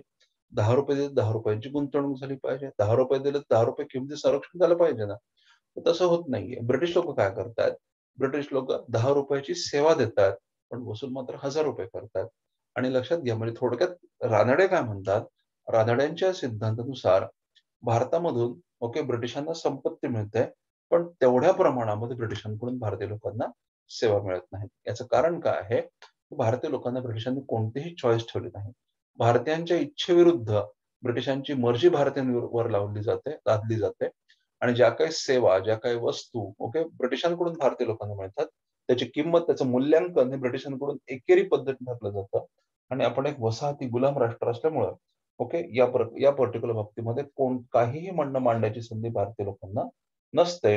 म्हणून भारतीय लोकांच्या इच्छेविरुद्ध ओके त्यांच्यावर या गोष्टी लादल्या जातात आणि त्यांच्याकडून जबरदस्तीनं ओके असमान पद्धतीने हे पैसे वसूल केले जातात. एक प्रकारची खंडणीच आहे. अशा प्रकारचं वक्तव्य, अशा प्रकारचं मत रानडे यांनी मांडलेलं आहे. त्यालाच आपण आर्थिक खंडणीचा सिद्धांत असं म्हणतो, हे लक्षात घ्या. रानड्यांबद्दल असंही म्हटलं गेलं, इंग्लंड, फ्रान्स, इटली, अमेरिका इत्यादी देशांचा इतिहास त्यांनी अभ्यासला आणि तो अभ्यास करून त्यांनी भारतीय विचारांची पायाभरणी केली होती. हे समजून घ्या आणि लक्षात घ्या, भारतासारख्या देशाला एक स्वतंत्र अर्थशास्त्र असावं अशी भूमिका त्यांनी मांडली होती. हे वाक्य जसं तसं लक्षात ठेवा. हे वाक्य तुम्हाला नक्की एक्झाम मध्ये विचारलं जाऊ शकतं. कंगाल हिंदुस्थानला स्वतःचे स्वतंत्र अस्तित्व असावं, स्वतंत्र अर्थशास्त्र असावे अशी भूमिका रानडे यांनी मांडली होती. ओके, हे समजून घ्या. त्यांनी भारतीय अर्थविचारांची पायाभरणी केली आता मी तुम्हाला जो मुद्दा सांगतो तो महत्वाचा आहे. इथं वाक्य लक्षात ठेवा. रानड्यांनी 1890 साली औद्योगिक परिषदेचं आयोजन केलं होतं असं सांगितलं जातं. Industrial association of western India, okay, industrial association of western India, okay, नावाची संघटना त्यांनी स्थापन केली होती आणि या संघटनेच्या माध्यमातून रानडे यांनी औद्योगिक परिषद, ओके, त्यांनी आयोजित केली होती. प्रश्न आतापर्यंत दोनदा तीनदा विचारलेले आहेत. या वर्षीच्या मेन्समध्ये सुद्धा हे इंडस्ट्रियल असोसिएशन एक्झाम मध्ये प्रश्न आहे, लक्षात घ्या. ओके, तर औद्योगिक परिषद त्यांनी सुरू केली होती. आता या संदर्भामध्ये, ओके, मी तुम्हाला एक महत्वाचा मुद्दा सांगतो. रानडे यांनी आधुनिक उद्योगांवर मोठ्या प्रमाणामध्ये भर दिला होता. आधुनिक उद्योगांच्या स्थापनेवर रानड्यांचा भर होता. रानड्यांचं एक वक्तव्य तुम्हाला लक्षात ठेवायचं आहे. रानडे असं मानत होते की शाळा आणि महाविद्यालयांपेक्षा, लक्षात घ्या, शाळा आणि महाविद्यालयांपेक्षा देशाला आधुनिक उद्योगांची जास्त गरज आहे, असं रानड्यांचं मत होतं. लक्षात घ्या. ओके, शाळा आणि कॉलेजांपेक्षा भारताला आधुनिक उद्योगांची जास्त गरज आहे, असं रानड्यांचं मत होतं. हे समजून घ्या. आणि जसं मी तुम्हाला सांगितलं की काय म्हणू आपण त्याला, की रानड्यांनी आधुनिक उद्योगांच्या स्थापनेला महत्व दिलेलं आहे. हा पॉईंट तुम्ही इथं समजून घेतला पाहिजे. Do remember this particular point. Okay, तर पुढचा मुद्दा बघूयात. तर रानडे आता हे झाले त्यांची आर्थिक बाजू, राजकीय बद्दल देखील आपण बोललो. थोडंसं आपण सामाजिक बाजू बघूयात रानड्यांची. तर आपल्याला काय दिसतं, रानडे यांनी प्रार्थना समाजाच्या कार्यामध्ये महत्वाची भूमिका बजावली होती. ओके, हा पॉईंट आपल्याला माहिती आहे. ओके, 1867 मध्ये प्रार्थना समाज संघटना जी स्थापन केलेली आहे, त्या प्रार्थना समाजाच्या कार्यामध्ये रानड्यांची भूमिका अत्यंत महत्वाची होती. प्रार्थना समाजाचे जे काही तत्वज्ञान आहे, ते तत्वज्ञान रानड्यांच्या भूमिकेत किंवा रानड्यांच्या लिखाणातून दिसतं. इथं पॉईंट महत्वाचा आहे. हिंदू रिफॉर्मर नावाच्या एका वृत्तपत्रामध्ये रानड्यांनी a theist confession of the faith, okay, हा ग्रंथ लेखांच्या स्वरूपामध्ये रानड्यांनी प्रकाशित केला होता. लेखांच्या स्वरूपामध्ये रानड्यांनी theist confession of the faith, okay, हा ग्रंथ त्यांनी छापला होता, लक्षात घ्या. आणि या ग्रंथाच्या माध्यमातून त्यांनी प्रार्थना समाजाची तत्व विशद केली होती. हा पॉईंट महत्वाचा आहे. Test confession of the faith, okay, याला आपण एकेश्वर निष्ठांची कैफियत असं म्हणतो. हा प्रश्न सुद्धा एक्झामच्या दृष्टिकोनातून पर्टिक्युलर बाब महत्वाची आहे, हे लक्षात घ्या. एकेश्वर निष्ठांची कैफियत. ओके, त्याच वेळेला पुढचा मुद्दा समजून घ्या. रानड्यांनी विधवा विवाह मंडळाची स्थापना केली होती पुणे या ठिकाणी. रानड्यांनी विधवा विवाह मंडळाची स्थापना केली होती. आणि कर्वे, ओके, लक्षात घ्या, कर्व्यांच्या मदतीने रानड्यांनी विडोज होम असोसिएशन नावाची संघटना सुरू केली होती. कर्व्यांच्या मदतीने रानड्यांनी विडोज होम असोसिएशन नावाची संघटना स्थापन केली होती. हा पॉईंट आपल्याला महत्वाचा आहे. आणि या संघटनेचा हेतू काय होता, लक्षात घ्या. या संघटनेच्या माध्यमातून विधवा स्त्रियांना रोजगारक्षम बनवणं हा या संघटनेचा हेतू होता. ओके, सो इथं हा मुद्दा आपल्यासाठी महत्वाचा आहे. रानड्यांनी विधवा प्रश्नी रानड्यांनी एक महत्वाची भूमिका बजावली होती, महत्वाची भूमिका घेतली होती असं आपल्याला दिसत होतं. ओके, प्रार्थना समाजाच्या वतीनं 1869 मध्ये, लक्षात घ्या, की विधवा पुनर्विवाह आयोजित करण्यात आला होता. आणि या विवाहाला रानड्यांची उपस्थिती होती. हा पॉईंट तुम्ही समजून घ्या. आणि विधवा विवाह प्रश्नी रानड्यांनी, ओके, काय म्हणू आपण त्याला, एक सुधारकी अशा प्रकारची भूमिका घेतली होती. आता आपल्याला माहिती, एज ऑफ कन्सेंट ऍक्ट आपल्याला माहिती आहे, संमती वयाचा कायदा. त्या संमती वयाच्या कायद्याला सुद्धा रानड्यांनी समर्थन केलं होतं. आणि जसं मी तुम्हाला सांगितलं, की संमती वयाच्या कायद्याच्या मुद्द्यावरून, ओके, संमती वयाच्या कायद्याच्या मुद्द्यावरून, ओके, आपल्याला काय दिसतं, सनातनी आणि सुधारकी, ओके, हा जो संघर्ष निर्माण झालेला आहे, त्यामध्ये रानडे, ओके, सुधारकी बाजूने होते असं आपल्याला दिसून येतं. तर हे सगळे पॉइंट्स आपल्यासाठी महत्वाचे आहेत. ते होते, लक्षात घ्या, की रानडे यांच्याबद्दलची चर्चा. तर तुम्ही क्वेश्चन पेपर बघितलं तर तुमच्या लक्षात येईल की याच्याबद्दल बहुतांश मुद्दे आपल्याला एक्झाम मध्ये विचारलेले आहेत. काँग्रेसच्या बाबतीमध्ये सुद्धा रानडे यांची भूमिका महत्वाची होती. काँग्रेसचे संस्थापक म्हणून सुद्धा रानड्यांचं नाव घेतलं जातं. पण हा पॉईंट आपण समजून घेतला पाहिजे, की काँग्रेसचे संस्थापक म्हणून जरी रानडेंचं नाव घेतलं गेलं असलं तरी सुद्धा त्याला पण काँग्रेसचे आरंभिक सदस्य, कारण लक्षात घ्या की 1885 मध्ये जे काँग्रेसची स्थापना झाली होती, ओके, त्याला एकूण, लक्षात घ्या, की रानडे त्या ठिकाणी उपस्थित होते का, तर रानडे उपस्थित होते, लक्षात घ्या, पण सदस्यांमध्ये, सभासदांमध्ये रानडे यांच्या नावाचा उल्लेख नाही आहे. त्याचं सिंपल रिझन आहे की रानडे त्यावेळेला शासकीय सेवेमध्ये असल्यामुळं, ओके, त्यांनी त्या ठिकाणी फॉर्मली, औपचारिकपणे त्यांचं सभासद म्हणून त्यांचं नाव नाही आहे. अशा प्रकारे रानडे यांचं योगदान दिसतं. हे पॉइंट्स आपल्यासाठी महत्वाचे आहेत. तर लक्षात घ्या, या ठिकाणी आपण, ओके, आपल्या महाराष्ट्राच्या इतिहासामध्ये जे महत्वाचे समाजसुधारक आहेत, त्या समाजसुधारकांपैकी दोन महत्वाचे जे आहेत, लक्षात घ्या, ओके, लोकमान्य टिळक आणि रानडे, ज्यांच्यावर एक्झाम मध्ये सातत्याने एकदम रेग्युलर अशा प्रकारचे क्वेश्चन विचारले जातात, त्यांची चर्चा आपण केली. आता येत्या सेशनमध्ये आपण इतर महत्वाचे जे 2 आहेत किंवा 2 म्हणा किंवा झालेच तर 3 उदाहरणार्थ राजर्षी शाहू महाराज, डॉक्टर बाबासाहेब आंबेडकर आणि ऑफकोर्स ज्योतिबा फुले यांची चर्चा आपण पुढच्या सेशनमध्ये करूयात. आणि त्यानंतर मग स्वातंत्र्योत्तर भारताच्या इतिहासावर आपल्याला ब्रीफमध्ये काही पॉइंट्स डिस्कस करायचे आहेत आणि त्यानंतर आपली लेक्चर सिरीज कन्क्लूड होईल. या लेक्चर सिरीजच्या माध्यमातून लक्षात घ्या की जे एकदम इसेन्शियल कोर अशा प्रकारचे टॉपिक्स आहेत ते टॉपिक्स डिस्कस करण्याचा प्रयत्न मी या माध्यमातून केलेला आहे. मला आशा आहे की हा उपक्रम तुम्हाला नक्कीच आवडला असावा आणि तुम्ही भविष्यामध्ये सुद्धा सपोर्ट करत राहाल अशी अपेक्षा आहे. पुढच्या सेशनमध्ये आपण राहिलेल्या समाजसुधारकांची चर्चा करूयात. पुन्हा एकदा सांगतोय, विषयाच्या संदर्भामध्ये, अभ्यासाच्या संदर्भामध्ये कुठल्या प्रकारच्या शंका असेल तर डिस्क्रिप्शनमध्ये माझा कॉन्टॅक्ट दिलेला आहे, त्या कॉन्टॅक्टवर तुम्ही मला संपर्क साधू शकता. Thank you very much for attending this particular session. Have a good day. Bye. Thank you very much again.